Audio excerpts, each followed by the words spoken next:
Tak tega melihat pemuda miskin tukang angkut sampah makan makanan sisa, pria kaya bertanya padanya ingin makan apa namun pemuda itu menjawab, "Aku hanya ingin obat untuk ibuku, Pak."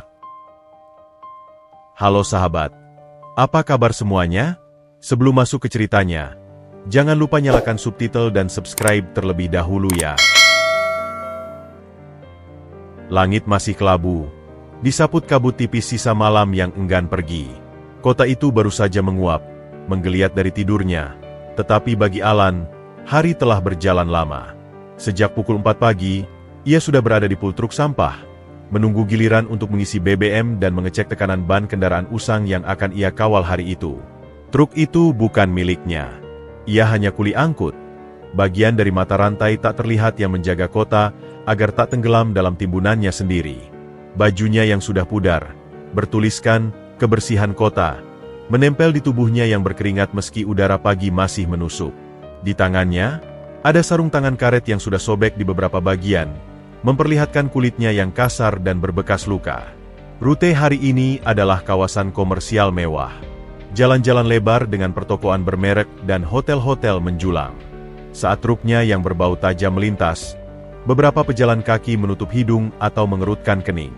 Alan sudah kebal.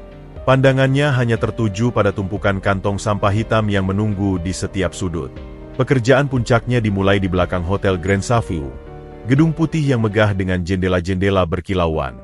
Di sini, sampah sudah dipilah oleh karyawan hotel, sisa makanan, botol-botol minuman, kardus kemasan barang mewah. Alan dan dua rekannya melompat turun. Tangannya cepat memindahkan kantong-kantong itu ke dalam truk. Ritme ini ia hafal di luar kepala. Angkat, lempar, atur, ulangi. Tengah hari, matahari mulai terik. Rekan-rekannya duduk di tepi trotoar, membuka bekal dari rumah. Alan tidak membawa bekal. Istrinya? Tidak.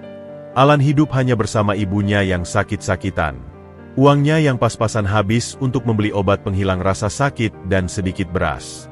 Makan siangnya adalah ketidakpastian yang bergantung pada belas kasihan. Seperti biasa, ia menunggu di pintu belakang dapur hotel. Bau masakan lezat menari-nari, menggoda perutnya yang keroncongan. Beberapa menit berlalu sebelum seorang koki muda, dengan apron bernoda saus, muncul membawa sebuah bungkusan aluminium foil. "Nih, buat kamu. Steak sirloin sisa tamu tadi malam, belum disentuh banyak. Plus sayuran dan kentang," kata koki itu, melemparkannya. Suaranya datar, tidak ramah juga tidak jahat. "Ini transaksi biasa." Mereka membersihkan sisa, Alan menerimanya dengan patuh. "Terima kasih, Mas," gumam Alan, memegang bungkusan yang masih terasa hangat itu. Di tangannya, foil itu terasa seperti harta karun. Ia mencari tempat yang agak sepi, jauh dari pandangan para karyawan hotel yang mungkin merasa jijik. Ia duduk di atas pembatas trotoar, di dekat sudut tempat sampah besar.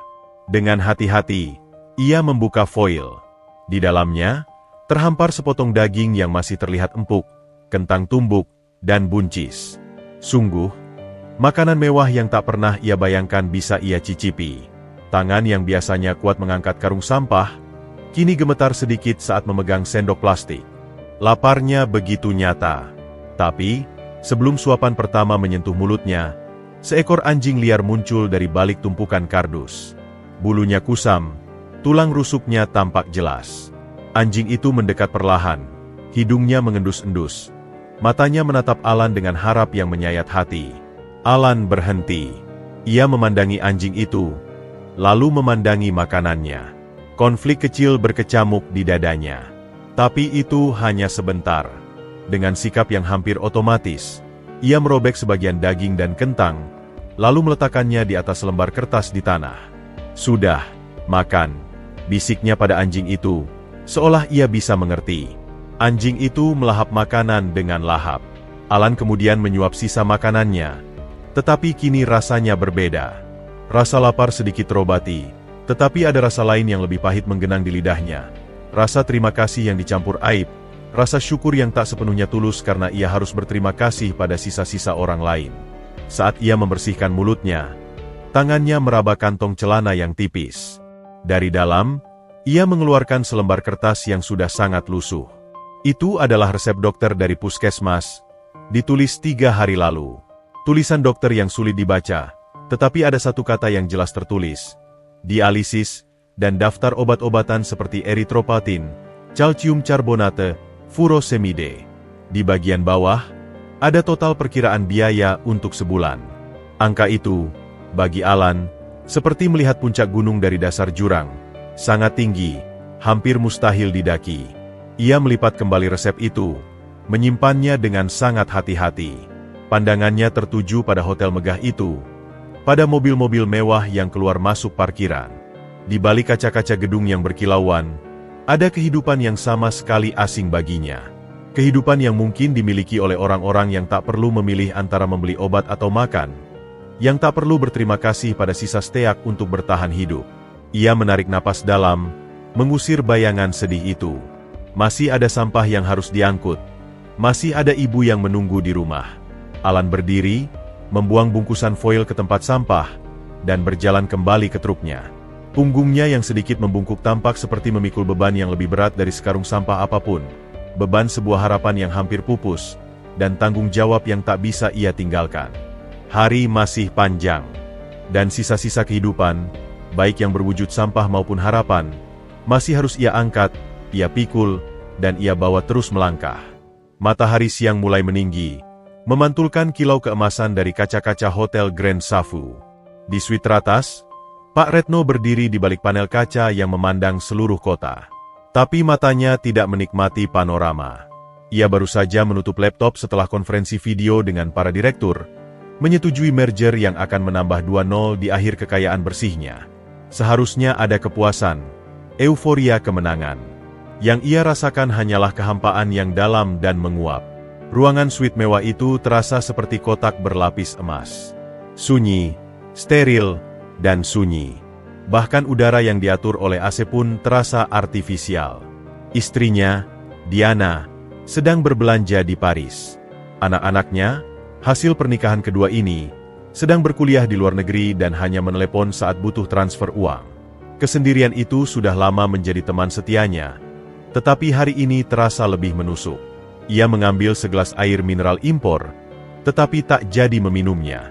Langkahnya membawanya ke balkon.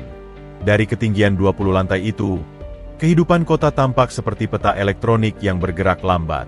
Lalu, matanya tertuju pada sebuah titik kecil di belakang hotel, di area pembuangan sampah. Seorang pemuda bertubuh kurus, dengan baju kerja oranye yang lusuh, sedang duduk sendirian di trotoar. Retno memperhatikan bagaimana pemuda itu menerima sesuatu dari pintu dapur. Bagaimana ia mencari tempat sepi. Dan bagaimana, saat akan menyantap makanannya, seekor anjing liar muncul. Retno menyipitkan matanya, penasaran. Yang ia perhatikan berikutnya membuat dadanya sesak. Pemuda itu tanpa ragu membagi makanannya. Makanan yang jelas-jelas adalah satu-satunya jatahnya, dengan hewan itu. Bukan sikap sok suci, melainkan gerakan alami yang penuh pengertian terhadap penderitaan yang sama. Ada sesuatu yang jujur dan tulus dalam tindakan itu. Sesuatu yang sudah lama hilang dari dunia Pak Retno. Dunia yang dipenuhi perhitungan, negosiasi, dan transaksi semu. Sebuah keinginan tiba-tiba menyergapnya. Keinginan untuk menyentuh realitas yang sesungguhnya. Untuk melakukan sesuatu yang langsung dan nyata, jauh dari angka-angka di layar komputer. Tanpa pikir panjang, ia berbalik, meninggalkan gelas airnya, dan mengambil dompet kulitnya. Ia melewati koridor yang dilapisi karpet tebal, mengangguk ringan pada pelayan yang membungkuk hormat, dan menuju lift. Lift yang dilapisi cermin itu memantulkan bayangannya. Pria berusia 50-an dengan rambut yang mulai memutih di pelipis, setelan jas customade yang sempurna, wajah yang terawat namun terlihat lelah. Saat keluar dari lobi yang megah dan berhawa sejuk, terik matahari siang menyambutnya. Bau kota, campuran aspal, polusi, dan sampah, menyerang inderanya yang biasanya hanya mencium aroma parfum atau kopi espresso. Ia berjalan menyusuri trotoar, mendekati area belakang hotel yang menjadi latar cerita kecil yang baru saja ia saksikan. Alan masih duduk di sana, sedang membereskan bungkusan makanan bekasnya. Anjing liar itu sudah pergi. Alan terkejut ketika bayangan panjang seseorang menutupi sinar matahari di depannya. Ia mendongak, dan matanya membesar. Pria di depannya bukanlah karyawan hotel, atau sesama pekerja kasar.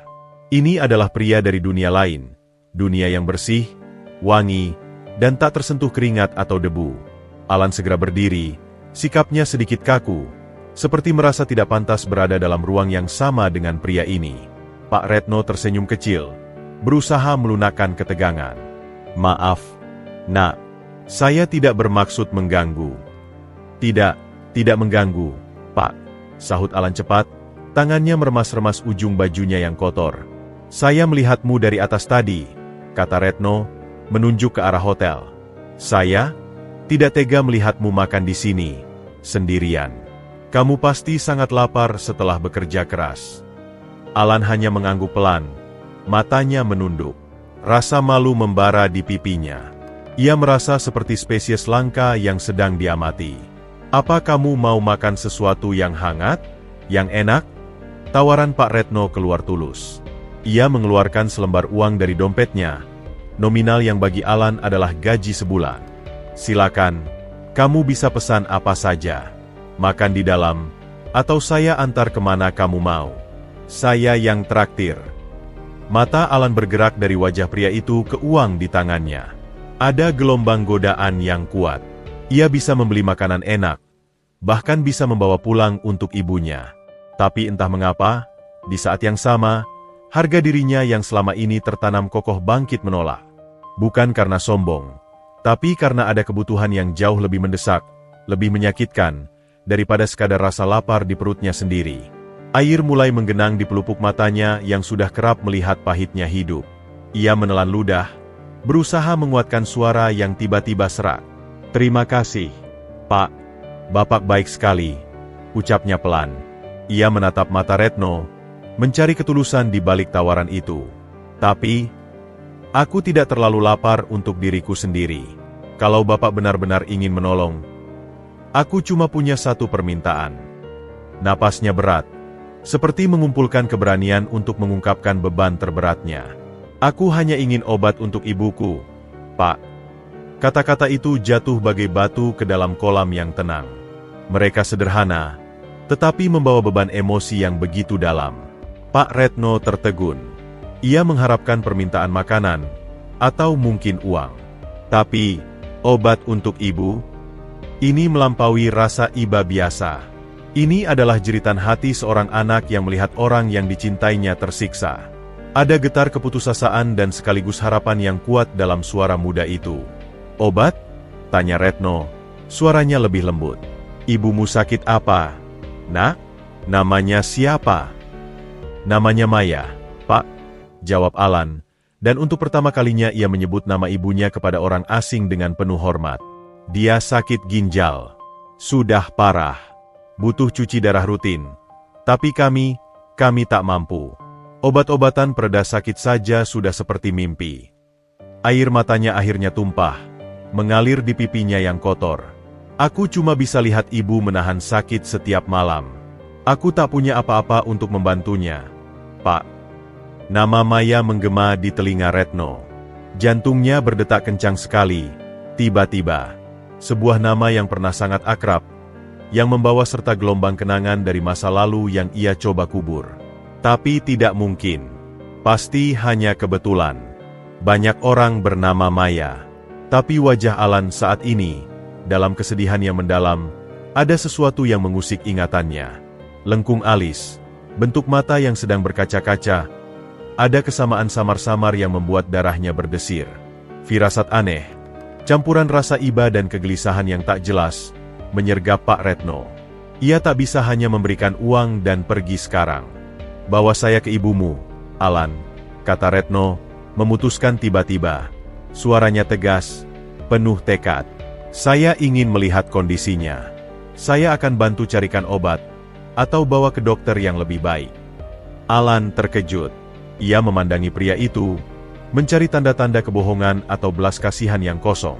Tapi yang ia lihat hanya ketulusan, dan sesuatu yang lain, sesuatu seperti rasa urgensi yang aneh. Dengan hati berdebar-debar karena campuran harapan dan keraguan, Alan mengangguk. "Baik, Pak. Tapi, rumah kami jauh dari sini. Dan, itu tidak masalah," kata Pak Retno, meletakkan tangan dengan lembut di bahu Alan yang kurus. "Ayo kita pergi sekarang." Dan dalam perjalanan menuju mobil mewah Pak Retno yang berkilauan, yang akan membawanya ke dunianya yang gelap dan miskin, Alan tak tahu bahwa langkah kecilnya ini akan membuka pintu masa lalu yang telah lama terkunci, mempertemukan dua dunia yang tak seharusnya bertabrakan, dan mengubah takdir mereka semua selamanya. Mobil SUV mewah berwarna hitam itu meluncur mulus meninggalkan keramaian pusat kota. Kontras antara interiornya yang sunyi, ber-AC, dan beraroma kulit baru, dengan sosok Alan yang duduk kaku di kursi penumpang, begitu menyolok. Debu dan aroma lemah dari keringatnya terasa asing di ruang yang steril ini. Alan menempatkan kedua telapak tangannya di atas lutut celana kerjanya yang usang, berusaha meminimalkan kontak dengan kulit kursi yang lembut. "Rumahmu di mana, Nak?" tanya Pak Retno, memecah keheningan yang canggung. Suaranya lebih tenang sekarang, namun ada ketegangan tersembunyi di baliknya. "Perumahan Tegal Sari, Pak. Tapi, bukan perumahan sungguhan. Lebih seperti perkampungan di pinggiran kali," jawab Alan, menatap keluar jendela. Pemandangan berubah dari gedung pencakar langit menjadi ruko-ruko, lalu ke pemukiman padat, dan akhirnya ke jalur sempit dengan sawah di kejauhan. "Jalannya sempit, Pak. Mobil Bapak mungkin susah masuk." "Kita lihat nanti," ujar Retno singkat. Pikirannya berputar cepat. Ia tak bisa mengusir perasaan aneh yang menggelitik sejak mendengar nama Maya. Dan semakin lama ia memperhatikan profil Alan di sampingnya, hidungnya yang mancung, bentuk dagu yang tegas, bahkan cara ia menundukkan kepala saat malu. Semuanya seperti cermin usang dari dirinya di masa muda. "Itu pasti hanya sugesti," bisik hatinya. Dunia tak sekecil itu. Untuk mengalihkan pikiran dan ketegangannya, Pak Retno mencoba mengobrol. "Ibumu, sakitnya sudah lama?" Alan mengangguk. Matanya masih tertuju pada jalan yang semakin berlubang. "Sejak aku SMP, Pak. Tapi makin parah 2 tahun terakhir. Dokter bilang ginjalnya sudah hampir tidak berfungsi." "Dan ayahmu?" tanya Retno dengan hati-hati, mencoba menyelidiki tanpa tampak mencolok. Alan diam sebentar. Jawabannya datar. Namun ada getar sakit yang tertahan. "Ibu bilang, ayahku pergi sebelum aku lahir. Meninggal dalam kecelakaan kerja." Itulah cerita yang selalu dipegangnya. Kebenaran satu-satunya yang ia tahu. Tusukan rasa bersalah yang tiba-tiba dan tak beralasan menusuk dada Retno. "Meninggal? Mengapa Maya menciptakan cerita seperti itu? Kamu tidak pernah mencari tahu? Atau ada keluarga dari pihak ayahmu?" tanya Retno lagi, suaranya sedikit serak. Alan menggeleng. "Ibu tidak pernah mau bicara banyak. Katanya, lebih baik masa lalu tetap menjadi masa lalu. Kami berdua saja sudah cukup." Ia memandang Retno. "Tapi kadang aku lihat ibu menatap foto lamanya, dan menangis. Aku rasa dia masih sangat mencintai ayahku." Perkataan itu seperti pukulan telak. Retno mencengkeram kemudi lebih kencang.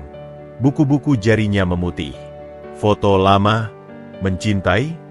Jika memang Maya mencintainya, mengapa dia menghilang begitu saja setelah pertengkaran mereka dahulu? Mengapa tidak ada kabar sama sekali?" Pertanyaan-pertanyaan lama yang terpendam puluhan tahun bangkit dengan kekuatan baru. Boleh saya lihat foto itu nanti?" pinta Retno, hampir tak terdengar. Alan memandangnya aneh. "Kenapa, Pak?" Retno tersadar, dan berusaha meredam gejolaknya. Tidak apa-apa. Hanya, saya penasaran dengan orang tuamu. Kamu anak yang berbakti, pasti diturunkan dari orang tua yang baik." Pujian itu membuat Alan sedikit tersipu. Tapi kemudian ekspresinya kembali muram. "Aku tidak merasa berbakti, Pak. Kalau aku anak yang baik, pasti aku sudah bisa membeli obat buat ibu. Sudah bisa membawanya ke rumah sakit yang bagus." Suaranya penuh dengan kegagalan diri.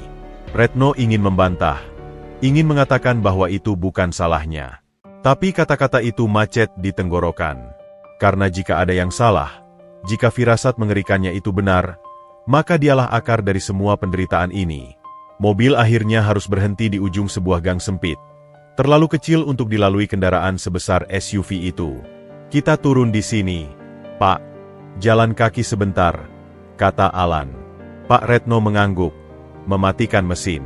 Saat ia membuka pintu, udara kampung yang hangat, bercampur bau tanah, sampah basah, dan masakan sederhana menyambutnya.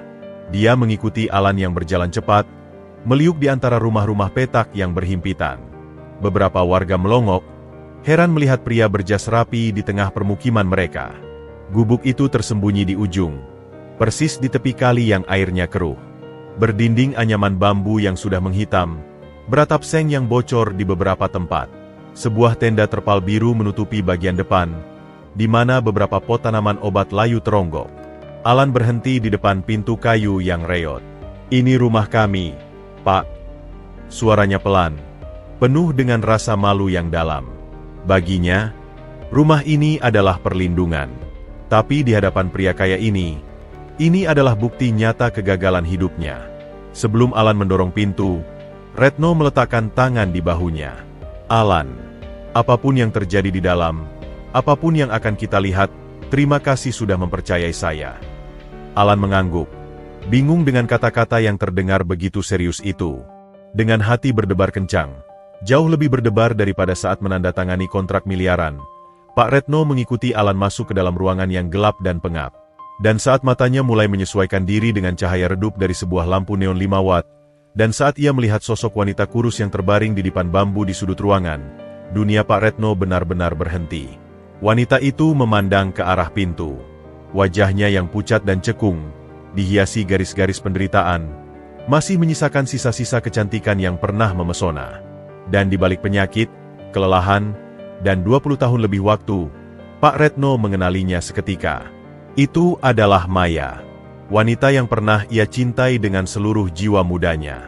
Wanita yang menghilang dari hidupnya, dan yang selama ini ia pikir telah membencinya, meninggalkannya, dan memulai hidup baru tanpa dia. Dia tidak meninggal. Dia ada di sini, terbaring sekarat, dan bersama anak lelaki yang kini menatapnya dengan bingung. Semua puzzle yang aneh tiba-tiba menyatu dengan kecepatan yang menyakitkan. Usia Alan, kesamaan wajah, nama Maya, cerita tentang ayah yang meninggal. Udara seakan habis dari paru-paru Retno. Ia terpaku di ambang pintu, tak bisa berkata-kata, tak bisa bergerak. Wajahnya pucat bagai mayat, mata membelalak tak percaya, penuh dengan horor, penyesalan, dan sebuah realisasi yang menghancurkan. Alan, yang beralih pandang dari ibunya yang tiba-tiba meneteskan air mata, ke pria yang tampak seperti melihat hantu, hanya bisa berdiri di tengah. Kebingungannya berubah menjadi kecemasan yang semakin dalam. Lalu, dengan suara lirih yang nyaris tak terdengar, penuh dengan rasa sakit yang tak terperi, Maya membuka bibirnya yang pecah-pecah. "Retno?" Satu kata itu, "Retno," diucapkan dengan getar yang hampir tidak terdengar, bagai bisikan angin di antara anyaman bambu. Tapi bagi Pak Retno, itu adalah guntur yang mengguncang jiwa. Suara itu, meski lemah dan serak, masih menyimpan nada yang pernah ia kenal dan cintai. "M.A. Maya?" gumamnya. Suaranya serak dan tercekat. Kakinya terhuyung selangkah maju, lalu berhenti. Seolah tubuhnya takut mendekati kenyataan yang terlalu menyakitkan untuk disentuh. Matanya tak berkedip, menyapu setiap detail wajah wanita di depannya. Garis-garis hidup yang keras, kulit yang mengendur, namun di balik itu semua, ia masih melihat gadis berambut panjang yang pernah tersenyum cerah padanya di bawah pohon kampus 23 tahun lalu. Alan berdiri di antara mereka seperti patung. Otaknya berputar kencang mencerna adegan yang tak masuk akal ini.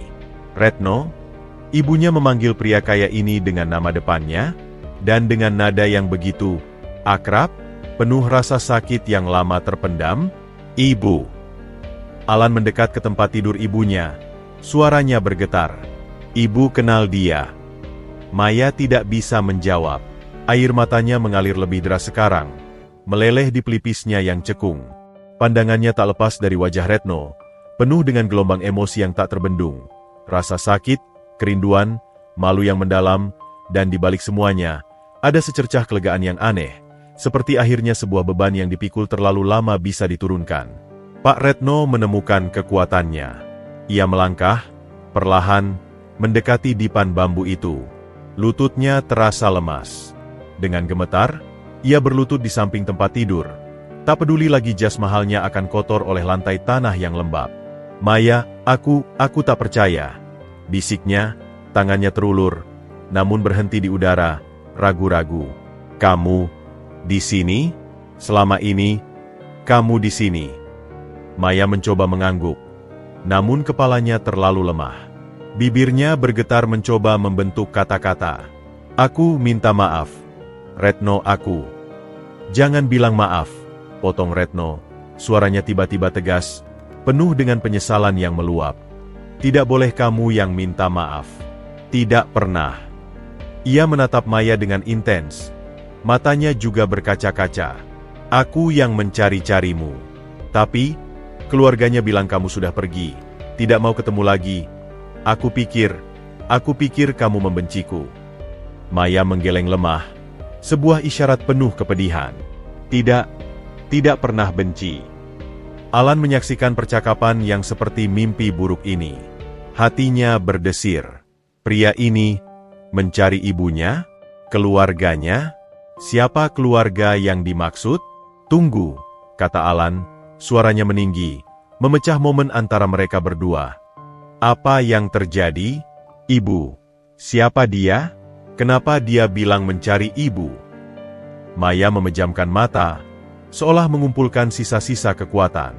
Ketika ia membukanya kembali, ia menatap putranya dengan tatapan yang penuh kasih dan kesedihan yang tak terukur. Alan, nak. Suaranya parau. Aku harus jujur padamu sekarang. Selama ini ibu berbohong padamu. Alan merasa bumi di bawah kakinya bergoyang. Ayahmu tidak meninggal dalam kecelakaan kerja, lanjut Maya. Setiap kata diucapkan dengan susah payah. Ayahmu ada di sini, di depan kita. Waktu seakan membeku. Alan memandang ibunya, lalu memandang pria yang berlutut di samping ibunya. Pria kaya raya dengan jas yang mahal, wajah yang terawat. Ayahku. Tidak, gumam Alan, mundur selangkah. Tidak mungkin. Alan. Maya mencoba menjangkau tangannya, namun tak sampai. Ini tidak mungkin, teriak Alan tiba-tiba. Suaranya pecah, penuh dengan kemarahan dan kebingungan yang meledak. Ibu bilang ayah pekerja keras. Ibu bilang dia mencintai kita. Tapi dia... Ia menunjuk Retno dengan jari yang gemetar. Dia orang kaya. Hidupnya mewah. Sementara kita hidup seperti ini. Ibu sakit. Kita kelaparan. Dan dia di mana? Dia di hotel mewah. Makan steak. Ayah seperti apa yang membiarkan ini terjadi? Teriakan itu menggema di gubuk kecil, penuh dengan kepedihan yang tertahan selama 22 tahun. Pak Retno membalikkan badan, menghadapi amarah anaknya. Wajahnya berlinang air mata, penuh dengan rasa bersalah yang tak terbantahkan. Alan, aku tidak tahu. Tidak tahu apa? Potong Alan, air matanya juga sudah meluap. Tidak tahu kalau ibu hamil? Tidak tahu kalau kami hidup susah? Atau tidak tahu alamat hotel mewah tempat kamu tinggal? Aku tidak tahu kamu ada, teriak Retno, tak kuasa menahan emosinya juga. Aku tidak tahu Maya mengandung. Dia menghilang. Alan, setelah pertengkaran kita, dia pergi, dan keluarganya, ibuku, bilang Maya sudah pergi dan tidak ingin bertemu lagi. Aku mencari, tapi tidak ada jejak. Jadi kamu cari sebentar lalu berhenti, lalu menikah lagi, hidup enak, sementara ibu. Alan tersedak, tak sanggup melanjutkan. Rasa sakitnya terlalu besar. Aku menikah karena patah hati, karena kupikir dia tidak mencintaiku lagi, jawab Retno, kepalanya menunduk. Tapi itu bukan alasan. Itu kesalahanku. Aku seharusnya mencari lebih gencar. Aku seharusnya tidak percaya begitu saja. Ia menoleh kembali ke Maya. Maya, tolong katakan padanya. Katakan padanya bahwa aku tidak tahu. Maya menarik napas dalam-dalam. Benar, nak, bisiknya, menatap Alan. Dia, ayahmu, tidak tahu. Saat itu, aku yang pergi. Aku marah, tapi juga malu. keluarga ayahmu tidak menyetujui kita. Ibunya datang menemuiku, memberikan uang, dan menyuruhku pergi. Dia bilang, aku hanya akan menghancurkan masa depan Retno. Retno memandang Maya dengan syok baru. Ibuku? Ibu yang menyuruhmu pergi dan memberimu uang? Maya mengangguk pelan. Aku menerima uang itu untuk ongkos pulang ke kampung. Tapi aku tidak tahu saat itu aku sudah mengandung Alan. Dia menutup mata, mengingat masa lalu yang pahit. Aku mencoba menghubungimu, Retno. Tulis surat, tapi surat-suratku dikembalikan. Teleponmu diganti. Aku merasa ditolak olehmu, oleh keluargamu. Jadi aku memutuskan menghilang. Aku pikir, lebih baik kamu mengira aku tega meninggalkanmu, daripada tahu aku hamil dan hidup susah. Kesunyian yang berat menyergap ruangan. Kebenaran yang terkuak terasa lebih kejam dari kebohongan. Alan masih tak bisa menerima. Api kemarahannya masih menyala, tapi sekarang bercampur dengan rasa bingung yang tak karuan. Ibunya pergi karena diusir? Kakek neneknya dari pihak ayah adalah orang-orang jahat yang memisahkan mereka? Jadi, suara Alan kecil, penuh luka. Jadi selama ini, penderitaan ibu, kemiskinan kita, semua ini karena dia. Ia menatap Retno dengan tatapan tajam. Karena keluarganya? Karena kamu tidak cukup kuat melawan mereka? Retno tak bisa menjawab. Ia tertegun, dihantam oleh realita bahwa ibunya sendiri adalah dalang di balik hilangnya cinta hidupnya dan penderitaan anaknya. Rasa bersalah yang tadinya besar, kini menjadi monster yang menelan bulat-bulat. Aku tidak punya alasan, Alan, kata Retno akhirnya, suaranya hancur. Aku bersalah. Aku gagal melindungi ibumu. Aku gagal menjadi ayah bagimu. Aku gagal dalam segala hal yang penting. Dia menunduk, bahunya gemetar. Pria pengusaha tangguh itu kini hanyalah seorang lelaki yang hancur di lantai gubuk, di hadapan wanita yang pernah dicintainya dan anak yang tak pernah dikenalnya. Alan melihatnya, melihat keruntuhan total di wajah pria itu. Kemarahannya masih membara, tapi di baliknya, ada sesuatu yang lain mulai muncul. Sebuah belas kasihan yang tak diinginkan, dan pertanyaan yang lebih dalam. Bagaimana jika cerita itu benar? Bagaimana jika ayahnya juga adalah korban dari sebuah manipulasi? Tapi rasa sakit itu terlalu besar untuk dilepaskan begitu saja. Ia tak bisa memaafkan. Belum. Keluarlah, kata Alan tiba-tiba. Suaranya datar, dingin. Aku ingin kamu pergi. Retno mendongak. Wajahnya penuh keputusasaan. Alan, tolong. Pergi, teriak Alan, kali ini dengan kekuatan penuh. Keluar dari sini. Kami tak butuh belas kasihanmu sekarang. Pergi. Retno terpaku sebentar. Lalu ia melihat Maya. Wanita itu memandangnya. Matanya memohon, seolah berkata, biarkan saja dulu. Dia butuh waktu. Dengan berat hati, dengan tubuh seolah berusia 100 tahun, Pak Retno bangkit. Ia menatap Maya sekali lagi, penuh dengan janji yang tak terucap. Aku akan kembali. Aku akan memperbaiki ini. Lalu, tanpa kata-kata lagi, ia berbalik dan melangkah keluar dari gubuk, meninggalkan Alan yang berdiri tegak dengan tubuh gemetar, dan Maya yang tertelungkup dalam tangis bisu. 23 tahun yang lalu, mereka terpisah oleh kesombongan dan kebohongan keluarga.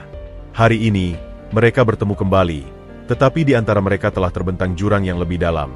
Jurang pengabaian, kemiskinan, sakit penyakit, dan kemarahan seorang anak yang merasa dikhianati oleh takdir dan orang tuanya sendiri. Pertemuan yang seharusnya penuh air mata bahagia, berubah menjadi konfrontasi yang menghancurkan. Dan jalan menuju pemulihan, jika itu mungkin, tampak begitu panjang dan terjal, dimulai dari pengakuan pahit yang baru saja terungkap dalam kegelapan gubuk tepi kali itu. Udara di dalam gubuk terasa seperti batu. Setelah pintu kayu reot itu tertutup di belakang punggung Retno yang tergagap, suara mesin SUV yang menyala dan perlahan menjauh menjadi dentuman terakhir yang memutus sisa-sisa kewarasan Alan. Dia masih berdiri tegak, tubuhnya gemetar seperti daun diterpa angin. Tangannya terkepal begitu kencang sampai kuku-kukunya menusuk telapak tangan.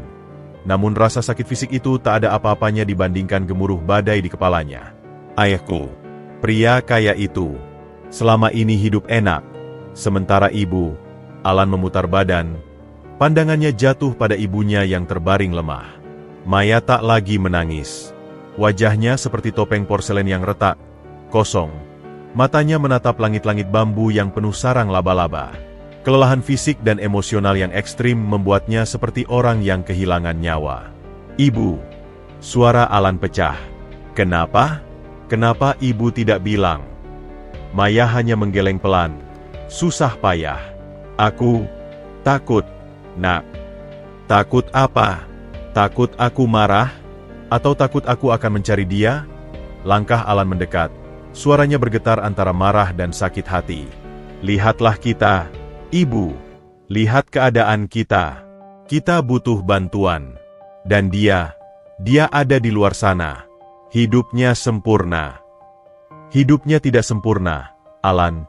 Bisik Maya, suaranya serak. Dia terlihat sangat terluka. Terluka? Teriak Alan, tak kuasa menahan ledakannya lagi. Bagaimana dia bisa lebih terluka dari ibu?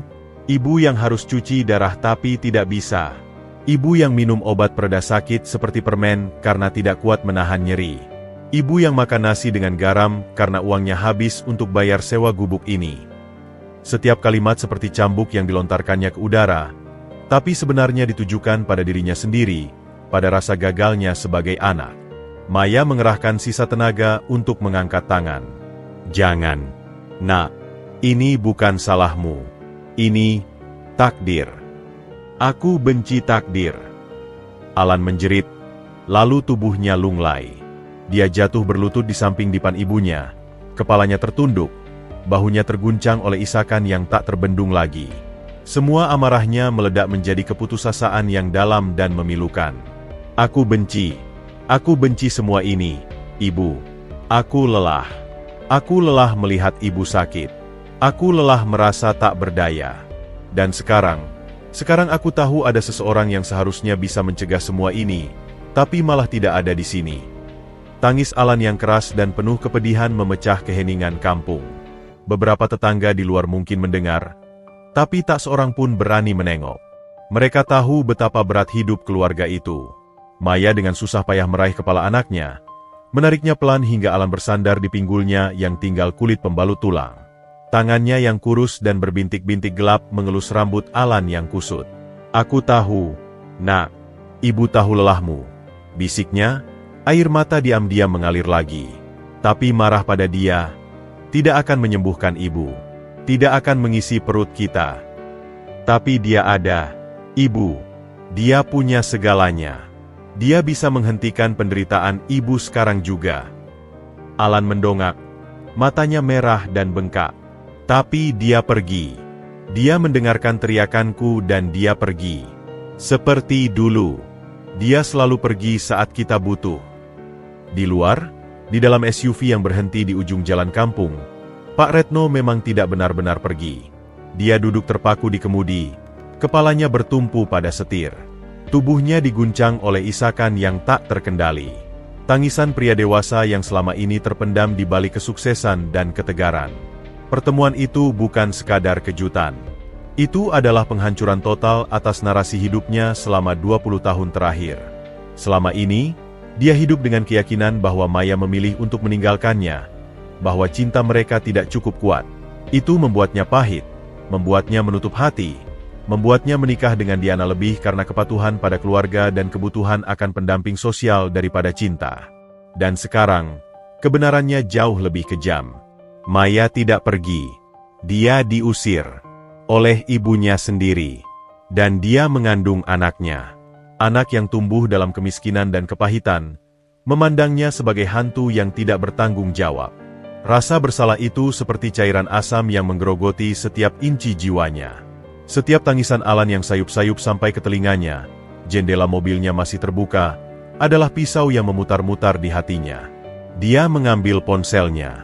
Jarinya gemetar membuka galeri foto lama yang ia simpan di cloud, yang sangat jarang ia buka. Di sana, ada foto-foto muda mereka.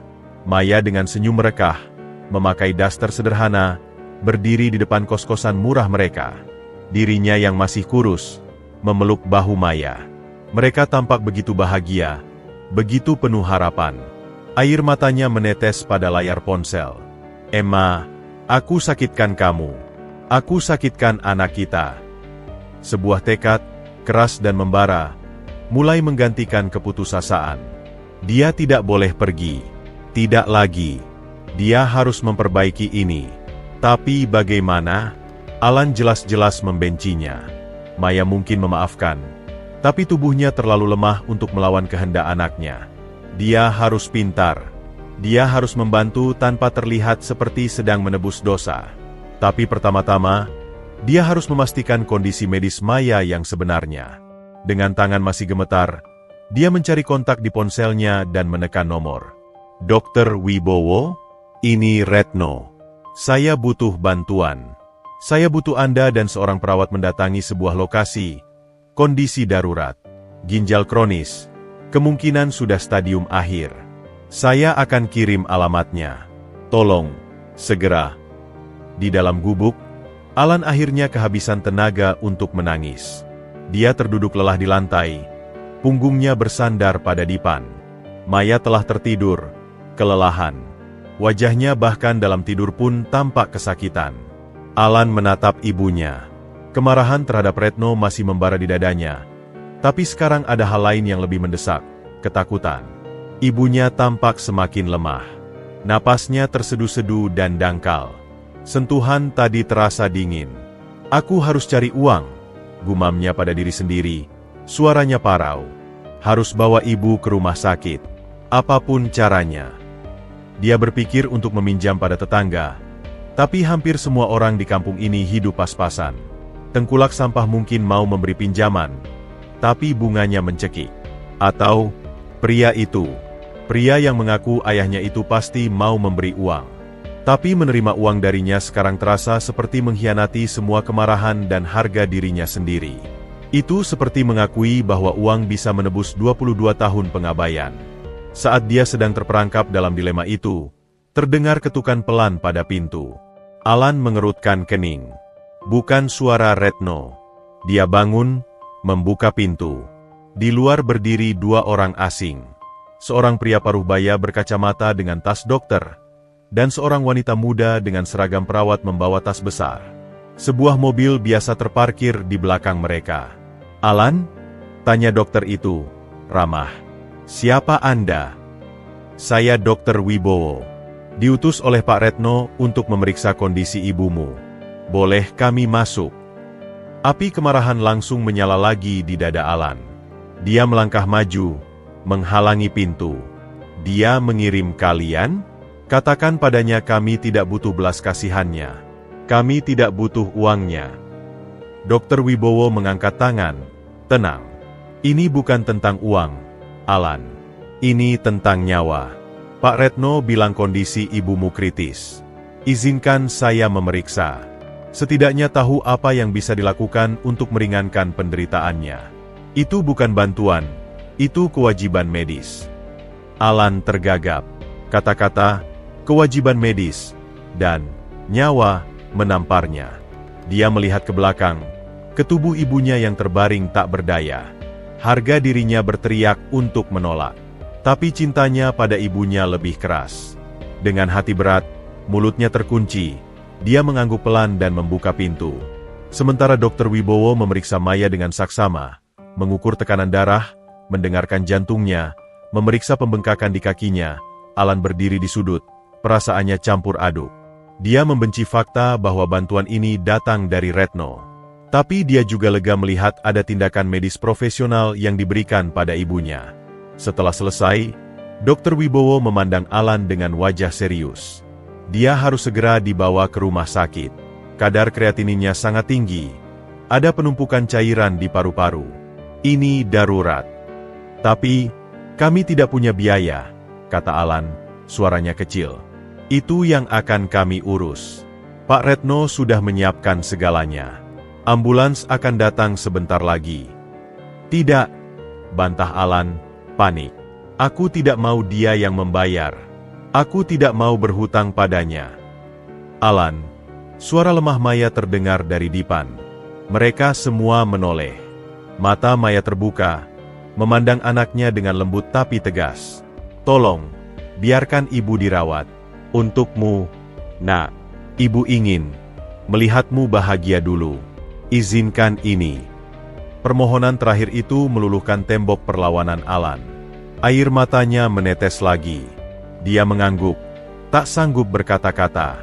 Dr. Wibowo segera berkoordinasi lewat telepon. Tak lama, sirene ambulans terdengar semakin dekat, menarik perhatian seluruh warga kampung. Saat Maya diusung dengan tandu ke dalam ambulans, Alan memegang tangannya. Ibu harus kuat. Maya memandangnya. Alan, beri ayahmu kesempatan. Untuk ibu. Alan tidak menjawab. Dia hanya menatap ambulans yang membawa ibunya pergi, diikuti oleh mobil Dr. Wibowo. Dia berdiri sendiri di depan gubuk kosong, ditinggalkan lagi. Dari balik sudut gang, dari dalam mobilnya yang gelap, Pak Retno menyaksikan semuanya. Dia tidak berani mendekat, takut memicu kemarahan Alan lagi. Tapi setidaknya, Maya akan mendapatkan perawatan yang layak. Itu langkah pertama. Untuk Alan, ini adalah kekalahan. Dia telah berteriak mengusir ayahnya, tapi akhirnya terpaksa menerima bantuannya karena tak punya pilihan. Rasa itu pahit. Rasanya seperti harga dirinya yang terakhir diinjak-injak oleh kenyataan yang kejam. Dia mengepalkan tangannya, memandang ke arah mobil hitam yang dia tahu ada di sana. Ini bukan untukmu, bisiknya pada angin. Ini untuk ibu. Aku masih belum memaafkanmu. Aku masih membencimu. Tapi di tengah kebencian yang membara itu, ada benih kecil dari sebuah pengakuan. Pria itu bertindak cepat. Dia tidak benar-benar pergi. Dan itu, entah mengapa, mengacaukan amarah hitam pekat di hatinya. Bab ini ditutup dengan ambulans yang menghilang di ujung jalan, meninggalkan Alan dalam kesendiriannya yang kelam, dan Retno dalam penantiannya yang penuh rasa bersalah. Pertempuran belum selesai. Pertempuran untuk memenangkan hati seorang anak yang terluka, dan untuk menyelamatkan nyawa seorang wanita yang telah menderita terlalu lama, baru saja dimulai. Malam itu, Pak Retno tidak pulang ke hotel mewahnya, apalagi ke rumah megah di kawasan Pondok Indah. Setelah memastikan Maya tiba dengan aman di rumah sakit swasta terbaik yang ia miliki sahamnya, dan menitipkannya pada perawat khusus, ia menyetir tanpa tujuan dalam waktu lama. Pikirannya berputar liar antara rasa bersalah yang menghancurkan, kemarahan yang membara, dan kebutuhan mendesak untuk mengungkap kebenaran utuh. Akhirnya, mobilnya berhenti di depan sebuah rumah bergaya kolonial besar di kawasan Menteng. Rumah masa kecilnya, tempat di mana ibunya, Ningsih, masih tinggal seorang diri dengan beberapa pelayan setia. Lampu terasnya masih menyala, menerpa pohon beringin tua di halaman yang dulu menjadi saksi bisu kepergian Maya. Dengan langkah berat, Retno mengetuk pintu kayu besar. Seorang pelayan tua membukakan pintu, terkejut. Tuan Retno? Larut sekali, Tuan. Ibu sudah tidur. Mbak Yanti? Belum, Tuan. Masih di ruang baca. Retno mengangguk dan langsung berjalan menyusuri koridor yang familiar. Setiap sudut rumah ini bernuansa masa lalu. Foto-foto keluarganya di dinding. Ayahnya yang telah meninggal, ibunya yang masih cantik dan tegas di masa muda, dirinya dengan seragam SMA, lalu foto pernikahannya dengan Diana. Tidak ada satupun jejak Maya. Seolah-olah wanita itu tidak pernah ada dalam hidupnya. Dia menemukan ibunya di ruang baca, duduk di kursi tinggi dengan kacamata baca, sedang menelaah laporan keuangan yayasan keluarga. Ningsih, di usianya yang ke-72, masih memancarkan kewibawaan dan ketegasan. Rambut putihnya disisir rapi, tubuhnya tegak meski sudah bungkuk sedikit. Retno, kenapa kamu kemari larut malam begini? Terlihat payah sekali. Sapa Ningsih tanpa mengangkat pandangannya dari dokumen. Ibu, suara Retno tegang. Kita perlu bicara tentang Maya. Nama itu membuat Ningsih membeku. Perlahan, ia meletakkan dokumennya, melepas kacamata, dan menatap anaknya. Wajahnya seperti topeng, sulit dibaca. Maya? Maya siapa? Sudah lama sekali aku tidak mendengar nama itu. Jangan berpura-pura, Ibu. Maya, pacarku dulu, yang ibu usir dari hidupku. Ningsih menghela napas panjang, berdiri, dan berjalan ke lemari minuman. Kamu masih membicarakan wanita rendahan itu? Setelah semua yang telah terjadi, setelah kamu punya keluarga yang baik, bisnis yang sukses. Ibu, teriak Retno, suaranya memecah kesunyian ruangan. Dia tidak rendahan. Dan dia mengandung anakku saat ibu usir dia. Sekarang, Ningsih benar-benar terpana. Gelas kristal yang baru saja ia pegang nyaris terlepas. Namun, dengan cepat, ia menguasai diri. Omong kosong macam apa itu? Siapa yang memberitahumu? Perempuan itu kembali menipumu. Ida, aku melihatnya sendiri. Aku melihat anakku. Anak kita yang berusia 22 tahun, yang hidup miskin, yang ibunya sekarat karena penyakit ginjal. Retno maju beberapa langkah, wajahnya merah padam karena emosi. Apakah ibu tahu? Apakah ibu tahu saat itu dia hamil? Ningsih diam beberapa saat, lalu berbalik, menatap anaknya dengan dingin. Tahu. Satu kata itu seperti pukulan di solar plexus Retno. Selama bertahun-tahun ia menduga, tapi mendengar pengakuannya langsung adalah hal yang berbeda. Dan ibu tetap mengusirnya, tetap menyembunyikan surat-suratnya, tetap berbohong padaku bahwa dia sudah tidak cinta lagi. Untuk kebaikanmu, Retno, balas Ningsih. Suaranya meninggi. Kamu punya masa depan cerah. Kamu akan meneruskan bisnis keluarga. Apa hubunganmu dengan anak orang miskin, yang kuliahnya pun tak tamat, bisa membawamu? Dia hanya beban. Dan jika dia benar hamil, itu lebih berbahaya lagi. Dia akan menjeratmu dengan anak itu, menguras hartamu. Retno menggigil, bukan karena dingin, tapi karena kengerian mendengar kata-kata ibunya sendiri. Jadi, untuk harta? Untuk nama baik keluarga? Ibu membuang wanita yang kucintai dan anak kandungku sendiri ke dalam kemiskinan dan penderitaan? Ibu tahu di mana mereka selama ini? Ibu tahu anakmu itu bekerja sebagai tukang angkut sampah, memakan sisa-sisa makanan dari hotel. Sedikit kilasan sesuatu, mungkin rasa bersalah atau malu, melintas di mata Ningsih, tetapi cepat hilang. Mereka tidak ada urusannya dengan kita. Pilihan hidup mereka. Pilihan. Retno tertawa getir, hampir histeris. Mereka tidak punya pilihan. Ibu. Karena ibu yang mengambil semua pilihan mereka. Ibu yang memutuskan semua ini. Satu keputusan ibu telah menghancurkan 3 kehidupan. Maya, anakku, dan hidupku. Lihat dirimu sekarang. Hardik Ningsih menunjuk ke arahnya. Kamu sukses. Kaya, dihormati. Itu semua karena aku melindungimu dari kesalahan masa mudamu. Aku lebih memilih jadi orang miskin yang bahagia bersama mereka, daripada jadi orang kaya yang hampa seperti ini. Teriak Retno, air matanya meledak. Aku tidak bahagia, Ibu. Pernikahanku dengan Diana hanyalah panggung. Anak-anakku tidak dekat denganku. Dan sekarang aku menemukan anak yang seharusnya bisa kupeluk, bisa kudidik, bisa kuajari, tapi dia membenciku. Dan itu salah ibu. Teriakan terakhirnya bergema di ruangan tinggi itu. Untuk pertama kalinya, Ningsih terlihat goyah. Dia duduk kembali di kursinya. Wajahnya tiba-tiba terlihat sangat tua dan lelah.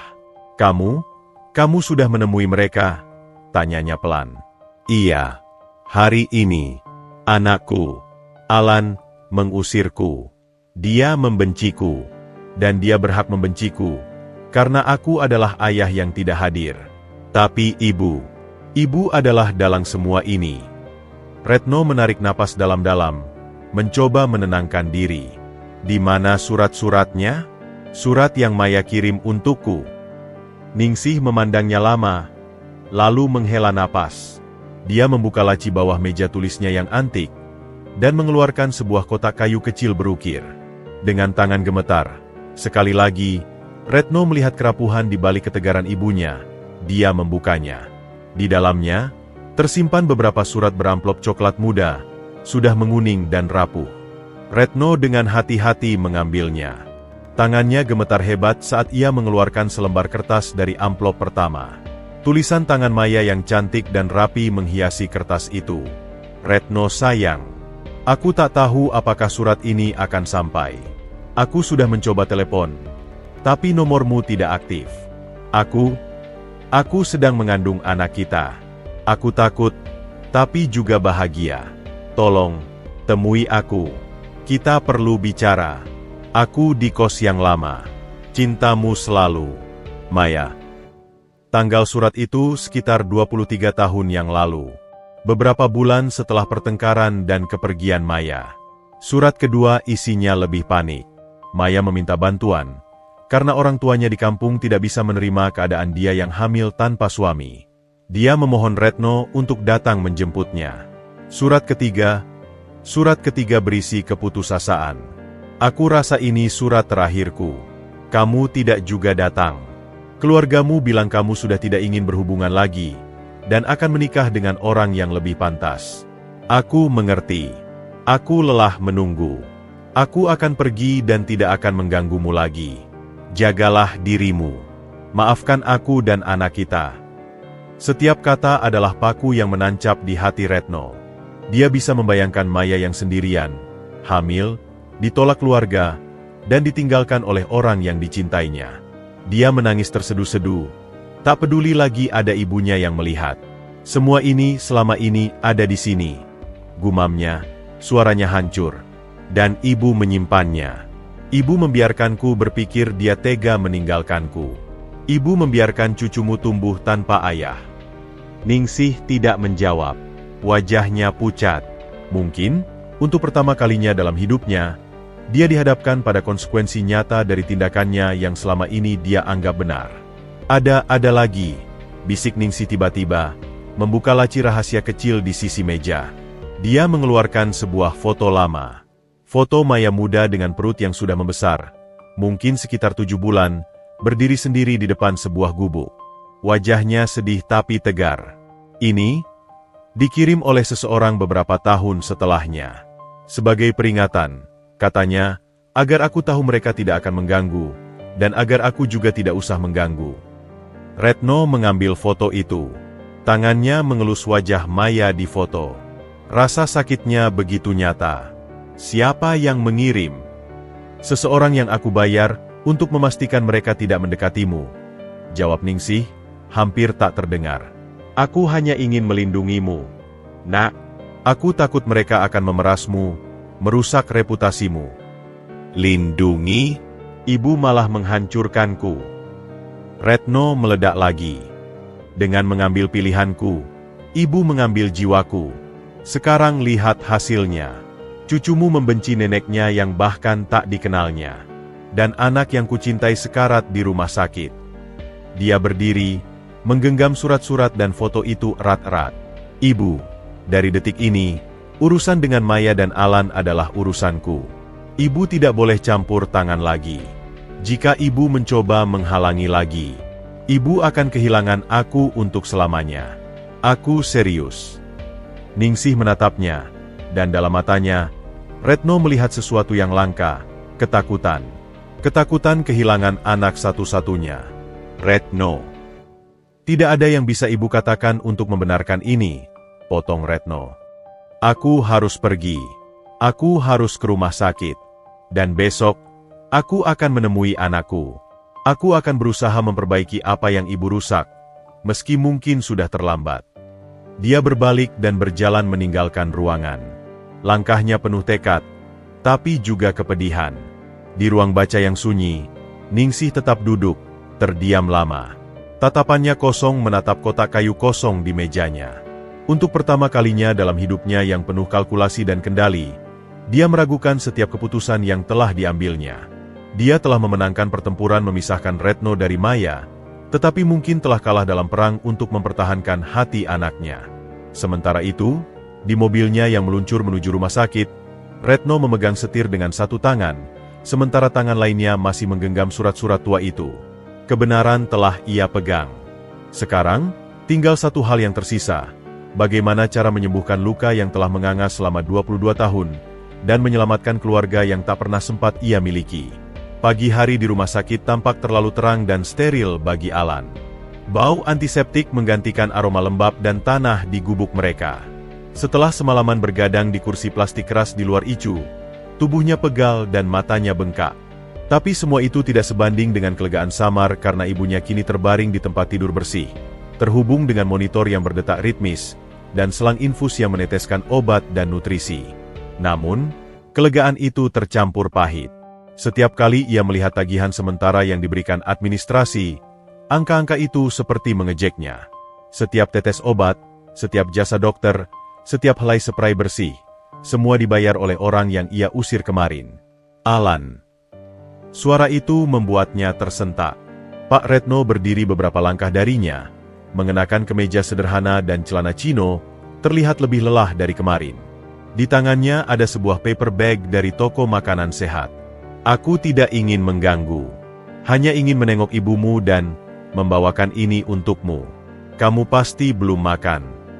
Alan menatap paper bag itu, lalu menatap wajah pria yang mengaku ayahnya itu. Wajah yang kini terlihat lebih manusiawi, lebih rapuh, tanpa aura pengusaha sukses. Kemarahan di dadanya masih ada, tapi setelah semalaman merenung, mendengar desahan sakit ibunya yang kini lebih tenang, amarah itu tidak lagi membara liar. Sekarang lebih seperti bara yang berat dan dalam. Dia masih tidur, kata Alan pendek, memalingkan muka. Boleh aku lihat sebentar dari luar? Tanya Retno, suaranya hampir memohon. Alan mengangguk singkat. Retno melangkah pelan ke jendela Icu, memandangi tubuh Maya yang terbaring lemah di balik kaca. Ekspresinya begitu hancur, begitu penuh penyesalan, sampai Alan hampir merasa kasihan. Setelah beberapa menit, Retno kembali dan duduk di kursi di seberang Alan. Keheningan yang tegang menyelimuti mereka. Aku sudah bicara dengan ibuku, Retno memulai. Suaranya datar, tentang semua yang terjadi dulu. Alan menatapnya, penasaran tapi enggan menunjukkan. Dia mengakui semuanya. Dialah yang menyembunyikan surat-surat ibumu.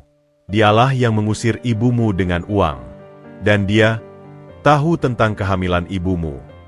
Setiap pengakuan diucapkan dengan susah payah, seperti mengeluarkan duri dari dagingnya sendiri. Dan kamu tidak tahu apa-apa? Tanya Alan, skeptis. Tidak.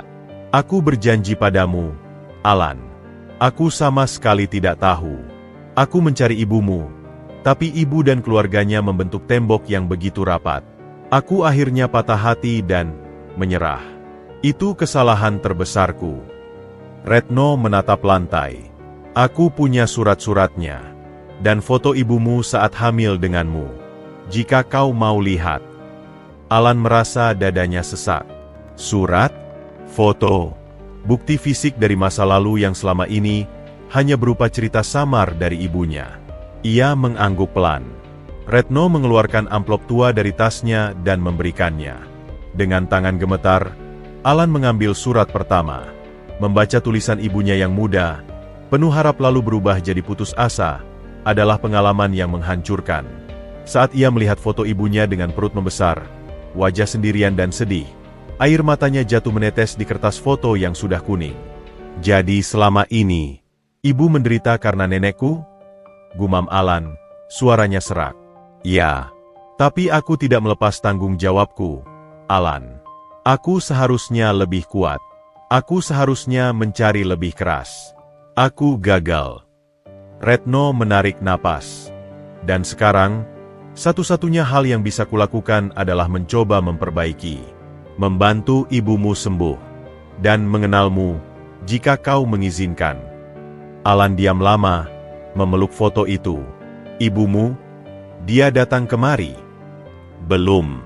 Tapi aku yakin dia akan datang. Dia tahu aku marah besar padanya. Benar saja. Tak sampai setengah jam kemudian, suasana hening di koridor Icu pecah oleh derap langkah tegas.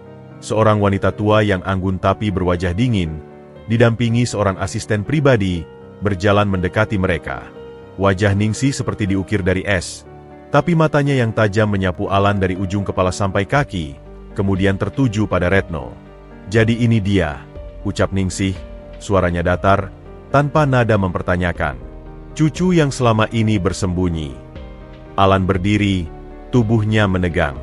Sikap alamiahnya adalah menghormati orang tua, tapi darah di nadinya mendidih melihat wanita ini, sumber dari semua penderitaan mereka. "Ibu, ini bukan tempat atau waktu yang tepat," kata Retno, berdiri menghalangi pandangan ibunya ke arah Alan. "Kapan lagi waktu yang tepat? Setelah dia menguras hartamu untuk wanita itu," hardik Ningsih. Suaranya masih terkendali tapi penuh sengatan. "Jangan bilang, wanita itu," teriak Retno. Suaranya bergema di koridor yang sunyi. Beberapa perawat menengok. "Namanya Maya, ibu dari anakku, dan ibu yang membuatnya seperti ini."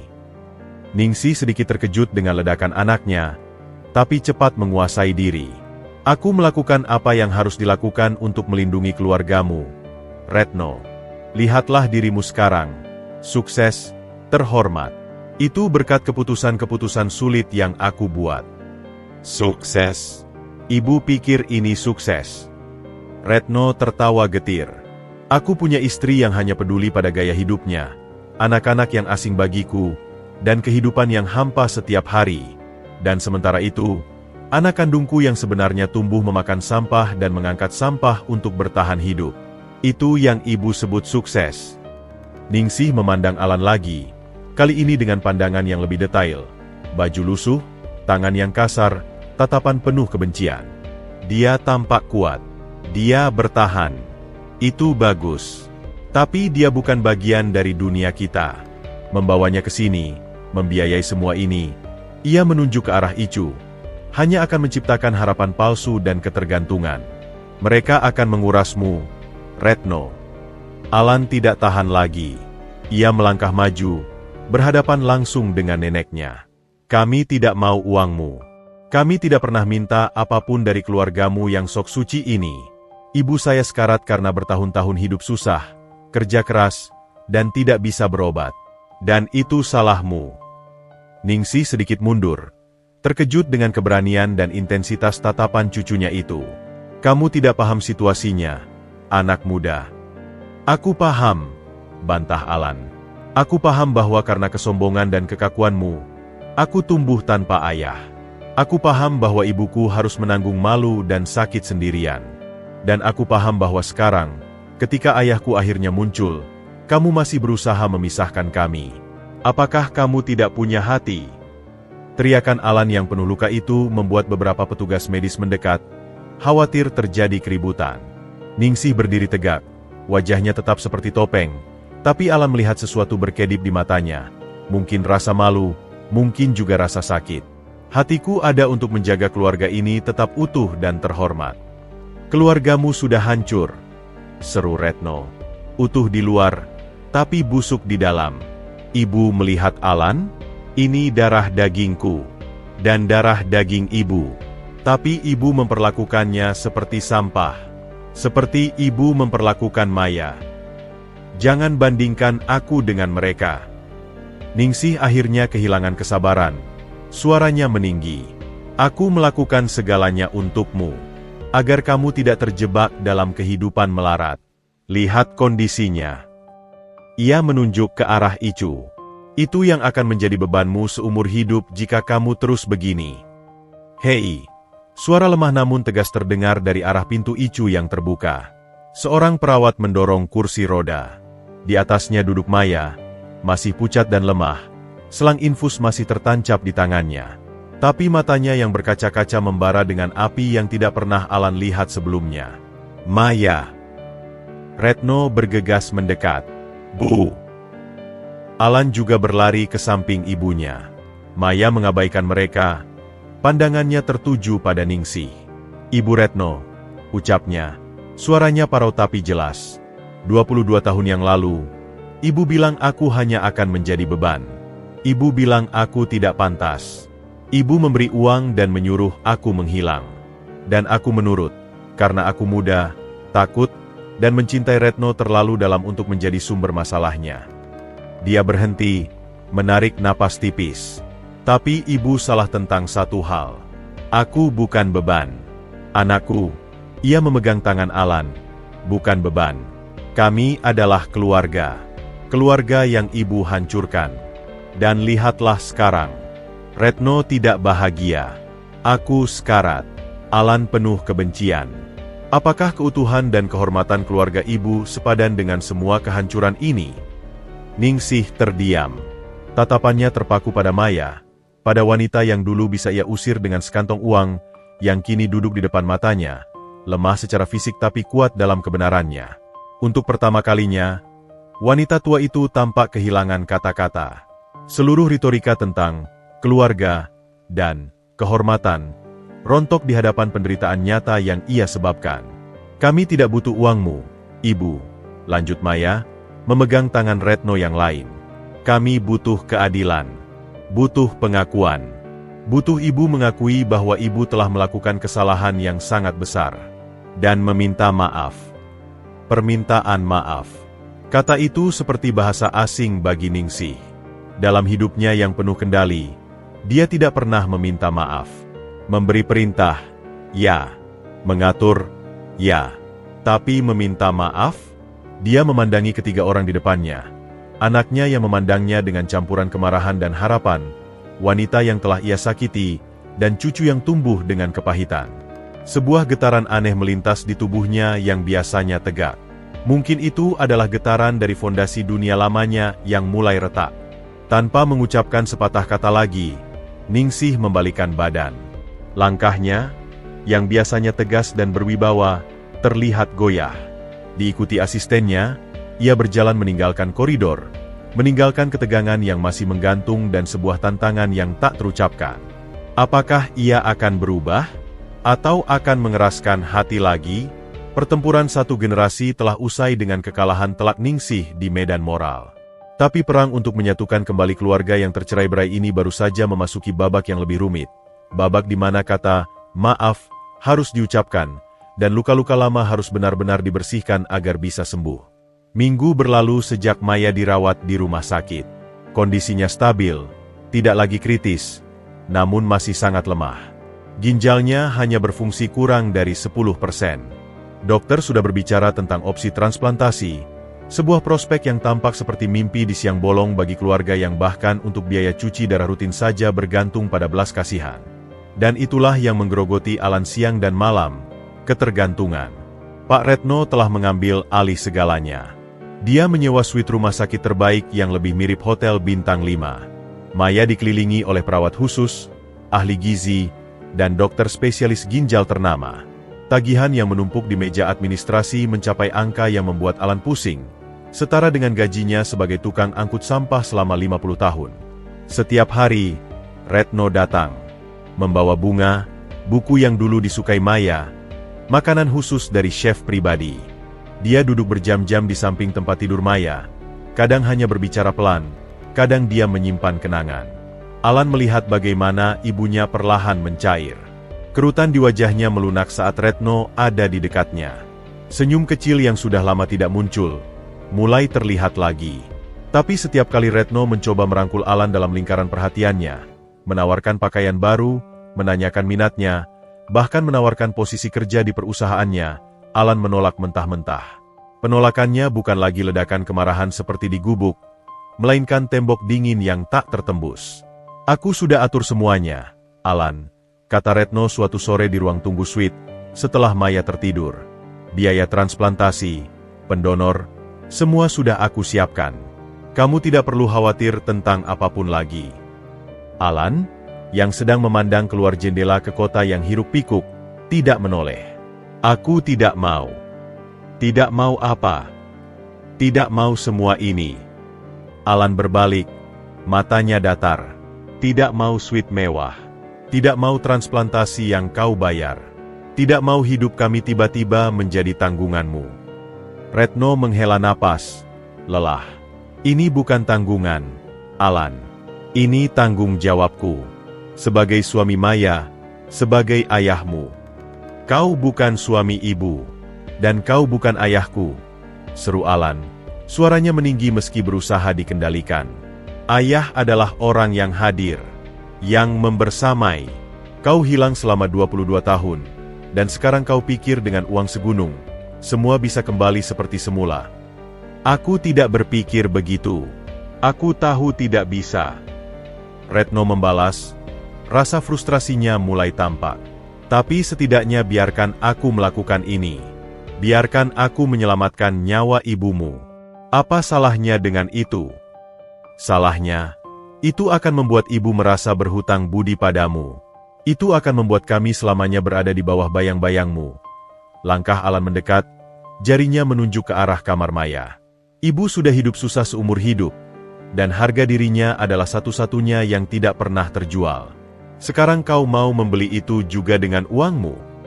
Aku tidak mau membeli apapun. Aku hanya ingin menolong. Tolong yang seperti apa? Yang membuat kami merasa seperti pengemis yang diberi sedekah oleh raja? Yang membuat setiap senyum ibu padamu akan selalu diiringi pertanyaan di kepalanya. Apakah dia tersenyum karena senang, atau karena merasa wajib membalas kebaikan orang yang membiayai hidupnya? Pertanyaan itu menggantung tajam di udara. Retno terpana. Ia belum pernah memikirkan sudut pandang itu. Baginya, uang adalah solusi. Baginya, memberikan yang terbaik adalah bentuk penebusan. Jadi menurutmu lebih baik aku berdiam diri, melihat ibumu menderita dan mati perlahan, sementara aku bisa mencegahnya? Tanya Retno, suaranya penuh kepahitan. Aku tidak tahu, teriak Alan, kedua tangannya meremas rambutnya sendiri. Aku tidak tahu apa yang lebih baik. Yang aku tahu, sejak kau masuk ke kehidupan kami, semuanya jadi kacau. Aku bingung. Aku marah padamu. Tapi aku juga butuh bantuanmu untuk ibu. Aku benci perasaan ini. Aku benci merasa lemah. Ia akhirnya mengakuinya. Kelemahan. Itulah inti dari semua penolakannya. Menerima bantuan Retno berarti mengakui bahwa selama 22 tahun, usahanya sendirian tidak cukup. Bahwa ia, Alan, gagal memberikan yang terbaik untuk ibunya. Retno melihat penderitaan di wajah anaknya. Untuk pertama kalinya, ia memahami bahwa ini bukan sekadar tentang kebanggaan atau kemarahan masa lalu. Ini tentang identitas Alan sebagai seorang anak yang telah berjuang sendirian, yang tiba-tiba dilucuti senjatanya dan diberi solusi instan oleh orang asing yang mengaku ayahnya. Alan, ucap Retno, suaranya lebih lembut. Aku tidak bermaksud merendahkan perjuanganmu. Aku tahu kau kuat. Kau telah melakukan hal yang luar biasa, hal yang tidak bisa kulakukan. Tapi tolong, izinkan aku membantumu sekarang. Bukan untuk menggantikan peranmu, tapi untuk melengkapinya. Sebagai rekan. Kita bukan rekan, gerutu Alan, tapi amarahnya sudah mulai surut, digantikan kelelahan yang mendalam. Kita bahkan bukan keluarga. Kita adalah keluarga, Alan. Darah kita sama. Kenyataan itu tidak bisa kau ubah, sekeras apapun kau mencoba. Retno berhenti, lalu melanjutkan dengan suara yang penuh keyakinan. Tapi aku tidak akan memaksamu. Aku tidak akan memaksa ibumu menerima transplantasi jika kalian tidak mau. Aku hanya meminta satu hal, izinkan aku membayar perawatan dasarnya dulu. Cuci darah, obat-obatan. Biarkan dia punya kualitas hidup yang lebih baik. Untuk itu, aku tidak meminta imbalan apapun. Bukan maaf, bukan pengakuan. Itu murni karena aku masih mencintainya. Dan karena dia adalah ibu dari anakku. Tawaran itu, yang lebih rendah dari rencana awalnya namun masih signifikan, menggoyahkan pertahanan Alan. Menolak transplantasi adalah satu hal. Itu terasa seperti menerima hadiah mewah. Tapi menolak cuci darah dan obat dasar, itu berarti membiarkan ibunya sengsara, hanya demi mempertahankan harga diri. Saat Alan sedang berjuang dalam dilemanya, suara lemah memanggil dari kamar. Alan, Retno. Mereka berdua masuk. Maya sudah terbangun. Matanya yang cekung berpindah dari satu ke yang lain. Aku dengar suara kalian. Maaf, Bu, kami mengganggu, kata Alan cepat. Maya menggeleng pelan. Tidak, aku ingin ikut bicara. Dia menarik napas. Retno, tentang transplantasi, aku terima. Bu, protes Alan. Tunggu, nak. Maya memandang anaknya. Ini bukan tentang hutang budi. Ini tentang kesempatan kedua. Ibu sudahlah sakit, Alan. Ibu ingin punya kesempatan untuk hidup lebih lama. Untuk melihatmu bahagia. untuk mengenal ayahmu lagi." Matanya berkaca-kaca. Dan ibu tidak mau kesempatan itu hilang hanya karena ibu terlalu sombong untuk menerima bantuan. "Tapi Bu, itu..." "Dengarkan Ibu," potong Maya, suaranya lebih tegas. "Selama ini, kita menolak bantuan karena tidak ada yang menawarkan dengan tulus. Semua ada maunya. Tapi Retno..." Ia menatap mantan suaminya. "Dia menawarkan dengan tulus. Dari cinta dan dari penyesalan." Menerima bantuan dari cinta dan penyesalan, itu tidak sama dengan menjadi pengemis. Alan terpaku. Ibunya, yang selalu mengajarkannya untuk mandiri dan tidak bergantung pada orang lain, sekarang justru menyuruhnya menerima. "Tapi ada syaratnya," lanjut Maya, menatap Retno. "Kami tidak akan menerimanya sebagai hadiah. Sebagai utang. Alan akan bekerja dan mencicil setiap sennya padamu. Dengan catatan dan bunga yang jelas." "Setuju." Retno ingin membantah. Ia ingin memberikan segalanya tanpa syarat. Tapi ia melihat tekad di mata Maya, dan pengertian mulai muncul. Ini bukan tentang uang. Ini tentang kesetaraan. Tentang memberi Alan jalan untuk menerima bantuan tanpa merasa kecil. "Setuju," kata Retno akhirnya. "Aku akan buatkan perjanjian resmi. Cicilan bisa lunas dalam 100 tahun, dengan bunga 0%. Ia tersenyum kecil. Maya menganggap puas. Lalu ia memandang Alan. "Nak, ini untuk ibu. Izinkan ibu melakukan ini. Izinkan ibu punya kesempatan." Alan melihat ibunya. Melihat harapan yang tulus di matanya. Bukan harapan akan kekayaan, tapi harapan akan kesehatan, akan waktu. Harapan yang selama ini ia perjuangkan untuk diberikan, tapi tak mampu. Akhirnya, dengan berat hati, dengan perasaan campur aduk antara kekalahan dan kelegaan, Alan mengangguk. "Baik, Bu. Untuk ibu." Tapi di dalam hatinya, sebuah tekad baru terbentuk. Ia akan mencicil setiap sen itu. Ia akan membuktikan bahwa ia bisa membayar kembali. Bahwa bantuan ini adalah pinjaman, bukan belas kasihan. Dan bahwa ia, Alan, tidak akan selamanya berada di bawah bayang-bayang kekayaan ayahnya yang datang terlambat. Kemenangan kecil bagi Retno, karena bantuannya akhirnya diterima. Kemenangan bagi Maya, karena ia mendapatkan harapan untuk hidup yang lebih baik. Dan bagi Alan, ini adalah gencatan senjata, bukan perdamaian. Perang harga diri dan pencarian identitasnya sebagai seorang anak, dan sekarang, sebagai seorang lelaki yang harus berurusan dengan ayahnya yang tiba-tiba muncul, belum usai. Ia baru saja mengubah strateginya. Perjanjian itu ditandatangani dengan tinta biru di atas kertas berkop pengacara. Angka-angka yang tercantum, biaya perawatan, cuci darah, dan transplantasi di masa depan, membuat Alan pusing. Ia menandatanganinya dengan tangan gemetar, sementara Pak Retno melakukannya dengan wajah serius. Namun di balik matanya tersimpan sebuah rencana rahasia. Ia tidak akan pernah benar-benar mengambil uang itu kembali. Meski secara resmi sekarang ia berhutang, kehidupan Alan tidak serta-merta berubah. Ibunya masih di rumah sakit, dan ia kembali ke rutinitas lamanya, mengangkut sampah. Bedanya, kini beban di pikirannya berlipat ganda. Bukan hanya memikirkan obat untuk ibunya, tapi juga cara melunasi hutang yang sebesar gunung. Setiap lembar uang yang ia terima sebagai gaji terasa seperti butiran pasir di tepi pantai yang luas. Ia mulai melakukan kerja sampingan setelah jam angkut sampah usai. Membersihkan got, memindahkan barang di pasar, apa saja yang bisa memberinya uang tambahan.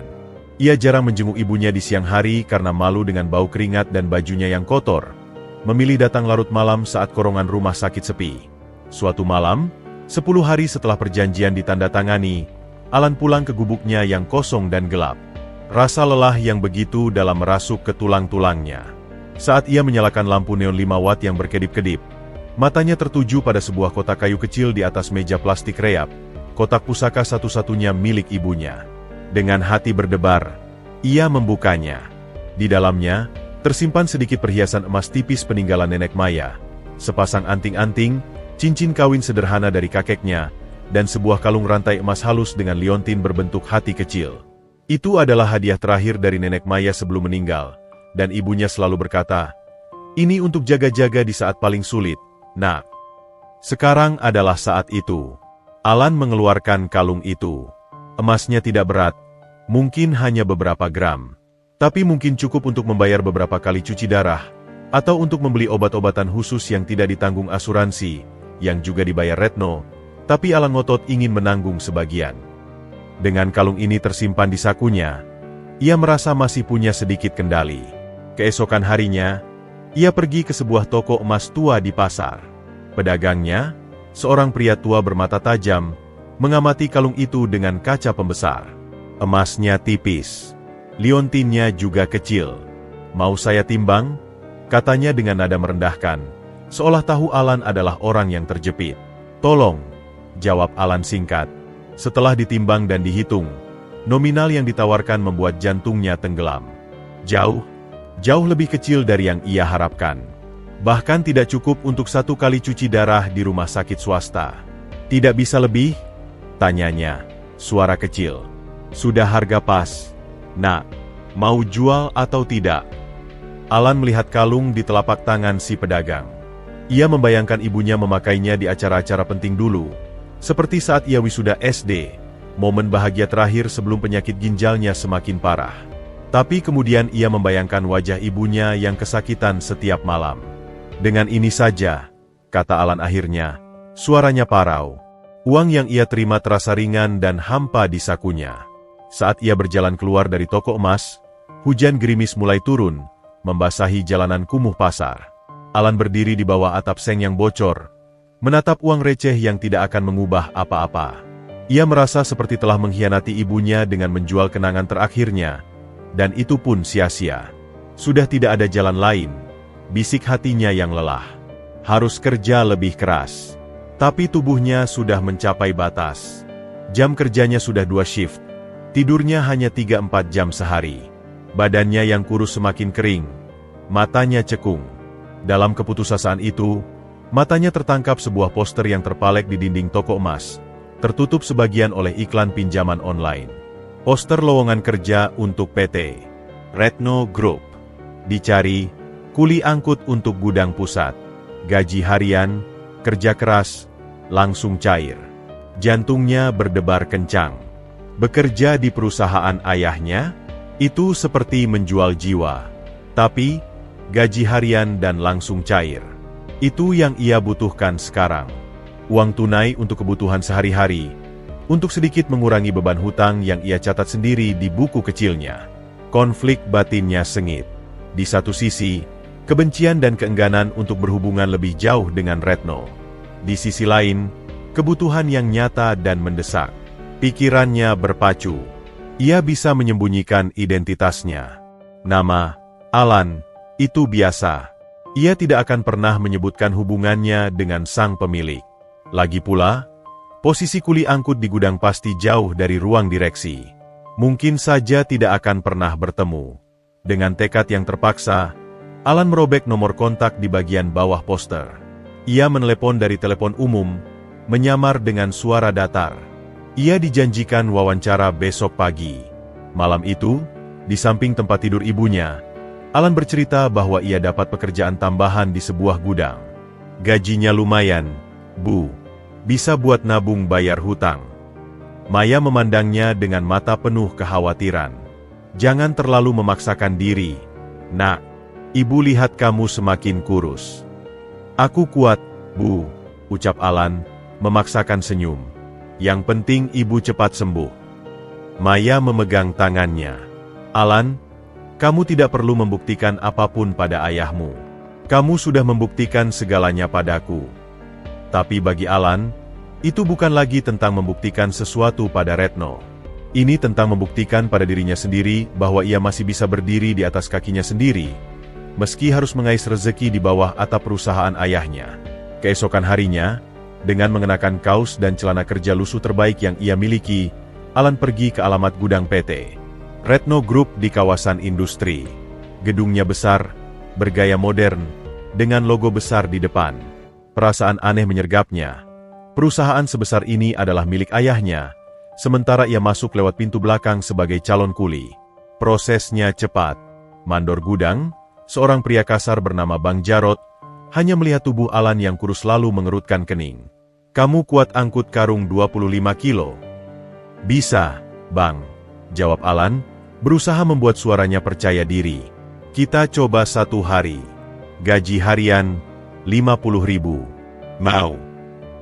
50.000. Jauh dari cukup. Tapi bisa untuk makan dan transport selama beberapa hari. "Mau." Alan langsung diberi seragam kerja berwarna biru tua, tanpa logo perusahaan, hanya seragam biasa, dan disuruh bergabung dengan kru lain. Pekerjaannya monoton dan berat, memindahkan karung-karung berisi bahan baku dari truk ke rak-rak gudang. Keringatnya bercucuran dalam waktu singkat. Suasana di gudang panas, berdebu, dan bising. Tapi di sini, di tengah deru forklift dan teriakan mandor, Alan merasa aman. Di sini, ia hanya Alan si kuli, bukan anak yang hilang dari pemilik perusahaan. Sepanjang hari, ia bekerja keras, berusaha melampaui ekspektasi. Saat istirahat, ia duduk sendiri di pinggir, meminum air dari botol plastik bekas. Rekan-rekan kerjanya, yang juga dari kalangan bawah, mengajaknya mengobrol. Mereka bercerita tentang keluarga, tentang mimpi sederhana, tentang betapa susahnya cari uang. Di tengah mereka, Alan merasa menemukan kembali dunianya. Dunia yang jujur, keras, dan penuh perjuangan nyata, sangat jauh dari suite rumah sakit dan percakapan penuh teka-teki dengan Retno.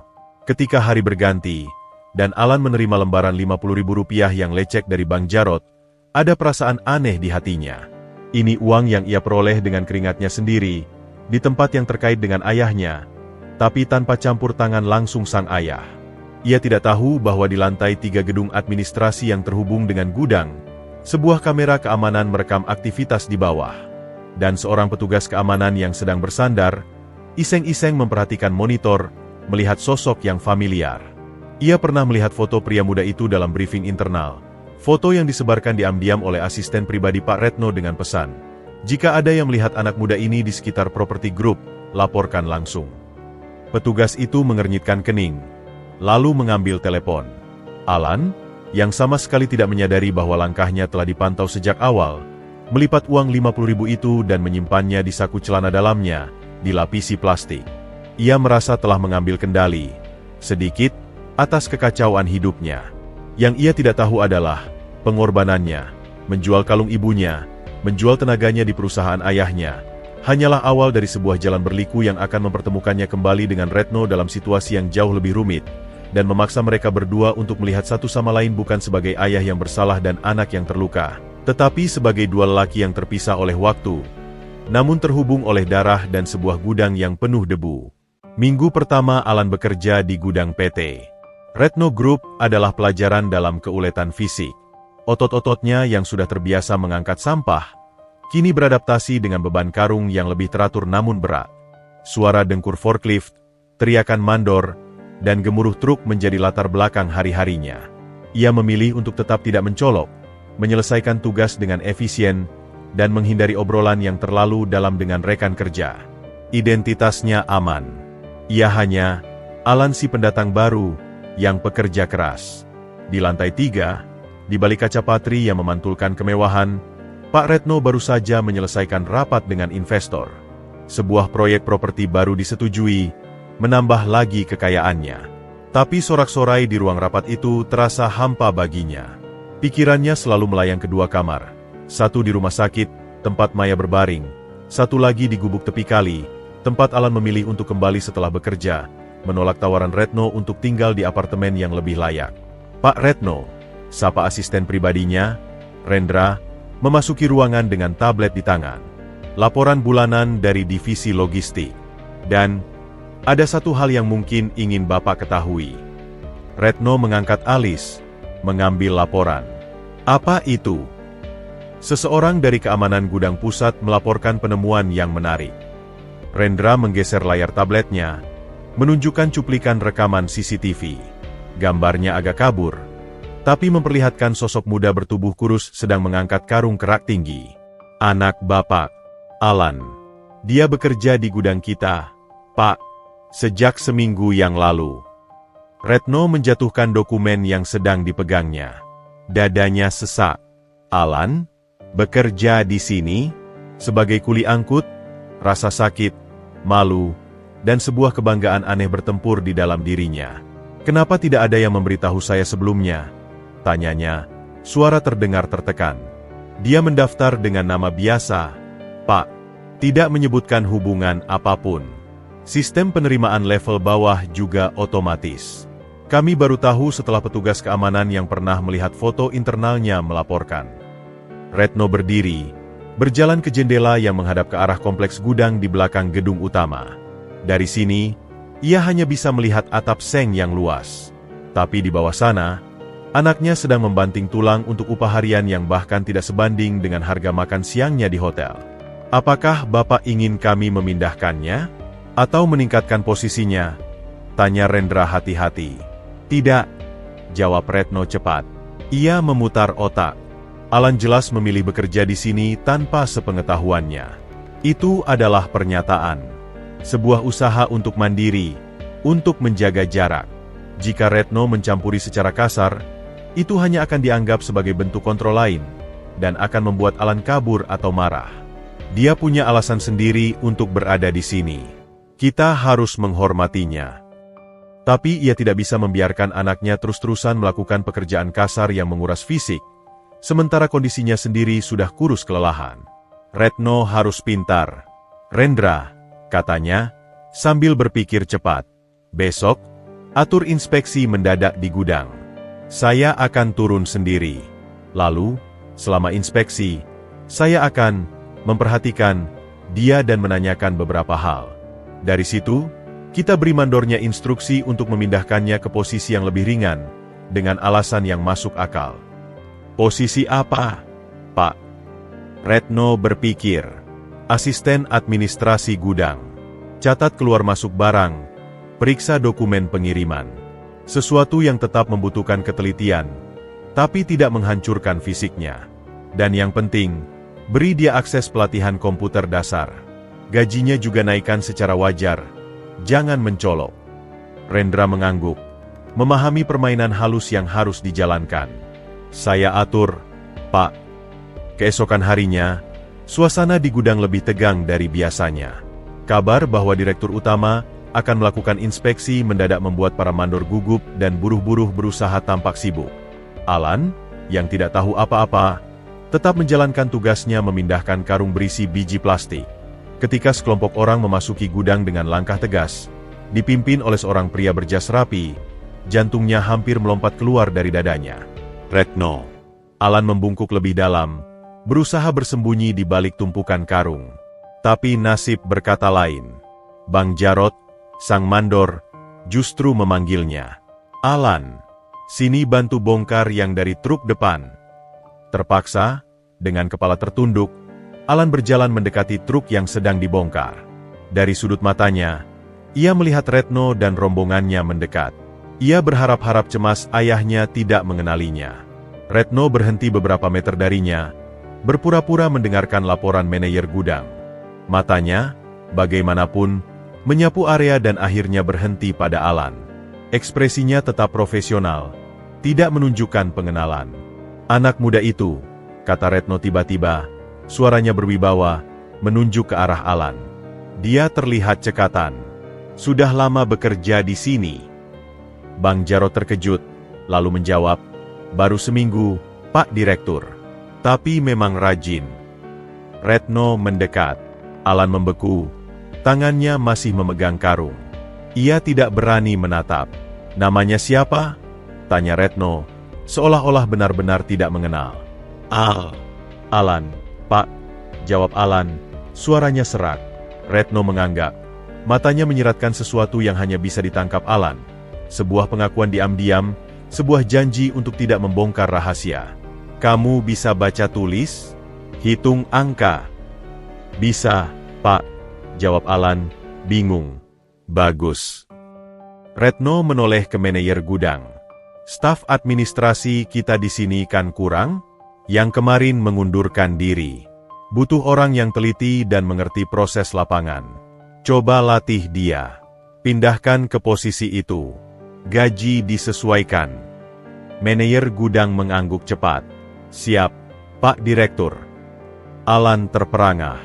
Ini bukan kebetulan. Retno tahu, dan dia sedang membantu tanpa membuatnya malu di depan orang banyak. Sebuah keputusan yang cerdik sekaligus membuat Alan merasa dilecehkan. Dia diangkat bukan karena kemampuannya, tapi karena belas kasihan terselubung. Setelah rombongan pergi, Bang Jarod menepuk bahu Alan. Wah, kurang ajar. Langsung dilirik sama bos besar. Nasib baik kamu, Dik.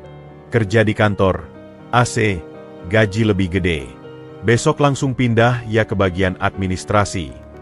Alan hanya bisa mengangguk. Perasaannya campur aduk. Di satu sisi, ia lega tidak harus mengangkat karung lagi. Di sisi lain, ini adalah bukti bahwa dimanapun ia bersembunyi, pengaruh dan kendali Retno akan selalu menemukannya. Sore itu, saat ia bersiap pulang, sebuah pesan singkat masuk ke telepon genggam bututnya yang ia beli dengan uang pertama dari gudang. Jangan marah. Aku hanya tidak tega melihatmu bekerja begitu keras. Posisi baru itu butuh ketelitian dan kecerdasan, dan aku yakin kamu bisa. Ambil kesempatan itu untuk belajar. R. Alan membaca pesan itu berulang kali. Marah? Ya, tentu. Tapi juga ada kelegaan yang tak ingin ia akui. Dan yang lebih mengganggu, ada secuil rasa dihargai. Retno tidak hanya memindahkannya, tapi juga menyebut kecerdasan dan belajar. Itu berbeda dengan hanya memberi uang.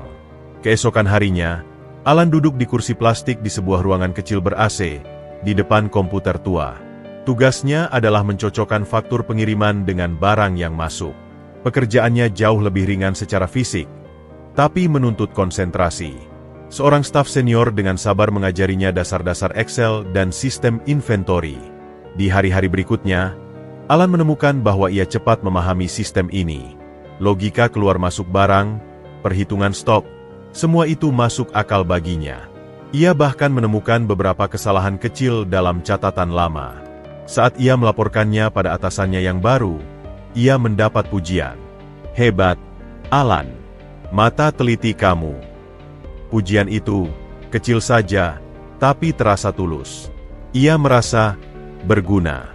Bukan hanya sebagai tenaga angkat, tapi sebagai bagian dari sebuah sistem yang membutuhkan pikirannya. Tanpa disadari, konflik batinnya semakin memanas. Di satu sisi, ia masih membenci Retno atas semua tahun yang hilang dan atas intervensi halus ini. Di sisi lain, ia mulai menikmati pekerjaan barunya, menikmati rasa dihargai karena kemampuannya, bukan karena belas kasihan. Dan yang paling mengganggu, ia mulai bertanya-tanya, apakah ayahnya melakukan ini hanya karena rasa bersalah? Atau karena dia benar-benar melihat potensi dalam dirinya? Pada akhir minggu, gaji pertamanya sebagai staf administrasi masuk. Jumlahnya hampir 3 kali lipat dari gaji hariannya sebagai kuli. Alan memegang uang itu, perasaannya sangat kompleks. Ini adalah uang yang ia peroleh dengan kerja pikirannya di perusahaan ayahnya, karena ayahnya memindahkannya ke posisi ini. Apakah ini kemandirian? Atau hanya ilusi kemandirian yang diatur dengan rapi oleh seorang ayah yang ingin menebus dosa? Dia tidak punya jawaban. Yang ia tahu, malam ini ia bisa membeli buah segar untuk ibunya di rumah sakit, dan masih punya sisa untuk ditabung. Dan untuk saat ini, di tengah segala kebingungan dan kemarahannya, itu sudah cukup. Retno, dari kantornya, menerima laporan bahwa Alan cepat beradaptasi dan bahkan meningkatkan efisiensi kecil di gudang. Sebuah senyum kecil muncul di wajahnya. Ini bukan kemenangan, tapi sebuah jembatan. Sebuah cara untuk terhubung dengan anaknya melalui dunia kerja, melalui penghargaan atas kemampuan, bukan melalui belas kasihan atau uang. Pertempuran mereka belum selesai. Tapi arena pertempurannya telah bergeser, dari gubuk reap dan korongan rumah sakit yang tegang, ke meja administrasi berdebu di sebuah gudang, di mana seorang ayah dan anaknya belajar mengenal satu sama lain bukan melalui kata-kata, tetapi melalui tindakan dan pencapaian kecil di dunia yang tiba-tiba mereka bagi. 6 bulan kemudian, udara di rumah sakit tidak lagi terasa sesakit atau sesunyi dulu. Maya, setelah menjalani transplantasi ginjal yang sukses dari seorang pendonor yang dibiayai Retno, dengan catatan sebagai pinjaman sesuai perjanjian, kini berada di tahap pemulihan. Wajahnya masih pucat, tetapi sudah ada cahaya di matanya, dan senyum yang lebih sering menghiasi bibirnya. Dia sudah bisa berjalan pelan di taman rumah sakit, didampingi baik oleh Alan maupun Retno. Alan sendiri telah berubah. Posisinya di PT Retno Group tidak lagi sekadar staf administrasi gudang. Ketelitiannya, kecerdasannya memecahkan masalah logistik, dan etika kerjanya yang keras menarik perhatian manajer yang lebih tinggi. Atas rekomendasi, dia dipindahkan ke divisi logistik pusat sebagai junior analis. Retno tidak campur tangan dalam promosi ini. Ia hanya memastikan lingkungan kerja adil dan berdasarkan merit. Alan, yang awalnya skeptis, akhirnya menerima bahwa ini adalah hasil kerjanya sendiri. Mereka, Alan, Retno, dan Maya, telah melalui jalan panjang yang berliku. Setelah insiden di gudang, terjadi sebuah pertemuan penting di suite rumah sakit. Maya menjadi penengah. Alan, katanya, memegang tangan anaknya. Kebencian itu seperti racun. Ibu membawanya terlalu lama, dan itu membuat ibu sakit. Jangan ulangi kesalahan ibu. Tapi Bu, dia bersalah. Dia telah mengakuinya. Dan dia telah berusaha memperbaiki, bukan dengan uang, tapi dengan kehadiran. Lihatlah, Nak, setiap hari dia di sini. Setiap keputusan tentang pengobatan ibu, dia konsultasikan dengan kita. Dia tidak memaksa. Dia mendengarkan. Alan menatap Retno, yang duduk di seberang dengan kepala tertunduk. 6 bulan ini, pria itu telah menunjukkan konsistensi. Tidak hanya dalam hal materi, tetapi dalam hal waktu, perhatian, dan yang paling penting, kesabaran menghadapi sikap dingin Alan. Aku tidak meminta kamu memanggilku ayah, kata Retno, memecah keheningan. Suaranya rendah, penuh kerendahan hati. Aku juga tidak meminta maafmu. Aku hanya minta kesempatan untuk ada sebagai teman, sebagai rekan kerja, apapun yang kamu mau. Pandangan itu melunakkan tembok terakhir di hati Alan.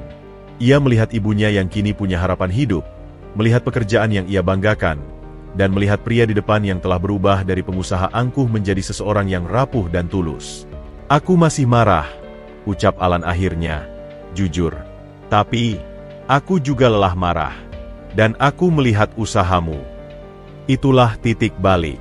Bukan pengampunan besar-besaran, melainkan gencatan senjata yang tulus. Mereka mulai dari nol.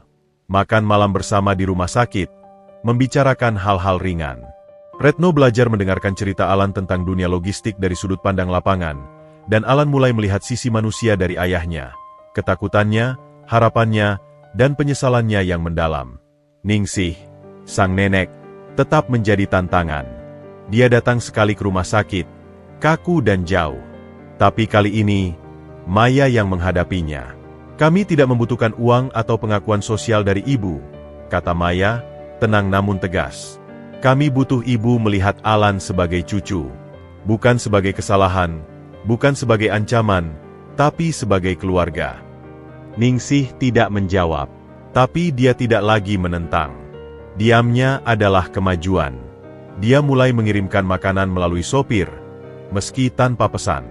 Sebuah permulaan yang kikuk, namun penuh arti. 2 tahun kemudian, Alan tidak pernah memanggil Retno ayah. Panggilannya tetap Pak Retno, bahkan di kantor. Tapi nada dan maknanya telah berubah. Kini, ada kehangatan dan rasa hormat yang dalam di dalamnya. Maya telah pulih sepenuhnya. Dia tinggal di sebuah rumah sederhana namun nyaman yang disewanya dari Retno. Lagi-lagi dengan perjanjian cicilan yang ketat, meski keduanya tahu uang itu akan dikembalikan dalam bentuk lain, mungkin untuk pendidikan cucu di masa depan. Dia membantu mengelola sebuah perpustakaan komunitas kecil, sebuah proyek yang didanai oleh Yayasan Keluarga Retno, tapi dengan Maya sebagai penggerak utamanya. Suatu sore, Alan dan Retno berdiri di balkon gedung perkantoran, menatap kota yang mulai diselimuti cahaya senja. Alan kini adalah manajer logistik muda yang menjanjikan, diakui karena kemampuannya sendiri. Laporan untuk proyek Tegal Sari sudah selesai, kata Alan, menyerahkan sebuah tablet. Saya usulkan kita gunakan kontraktor lokal, biar perputaran uang kembali ke masyarakat sana. Retno menerimanya, tersenyum. Setuju. Kamu yang lebih paham dengan akar rumput. Ada jeda nyaman di antara mereka. Pak Retno, ucap Alan tiba-tiba. Aku masih belum bisa melupakan masa lalu. Tapi aku belajar untuk tidak membiarkannya mengendalikan masa depanku. Dan untuk itu, terima kasih. Telah tidak menyerah. Retno menatap anaknya. Matanya berkaca-kaca. Itu bukan ayah. Tapi pengakuan dan penerimaan itu lebih berharga dari apapun. Aku yang berterima kasih, Alan. Telah memberiku kesempatan untuk memperbaiki kesalahan. Dan telah menunjukkan padaku arti keluarga yang sesungguhnya. Di bawah, lampu-lampu kota mulai menyala, satu persatu, seperti bintang-bintang yang ditabarkan di bumi. Mereka berdua bukan keluarga yang sempurna. Luka-luka masa lalu akan selalu ada bekasnya. Tapi mereka telah memilih untuk membangun sesuatu yang baru di atas puing-puing itu. Sesuatu yang dibangun bukan dari darah atau kewajiban semata, tetapi dari pilihan, pengertian, dan usaha tulus setiap hari. Mereka mungkin tidak pernah menjadi ayah dan anak yang konvensional. Tapi mereka telah menjadi sesuatu yang mungkin lebih kuat. Dua orang yang memilih untuk berjalan bersama, menerima masa lalu yang pahit, dan menatap ke depan dengan harapan yang sama. Untuk kehidupan yang lebih baik, untuk Maya, dan untuk diri mereka sendiri. Dan dalam keheningan senja itu, dengan kota yang luas terbentang di bawah kaki mereka, mereka tahu, perjalanan panjang untuk menjadi sebuah keluarga, akhirnya telah menemukan titik terangnya. Bukan di akhir, tapi di sebuah awal baru yang penuh kemungkinan.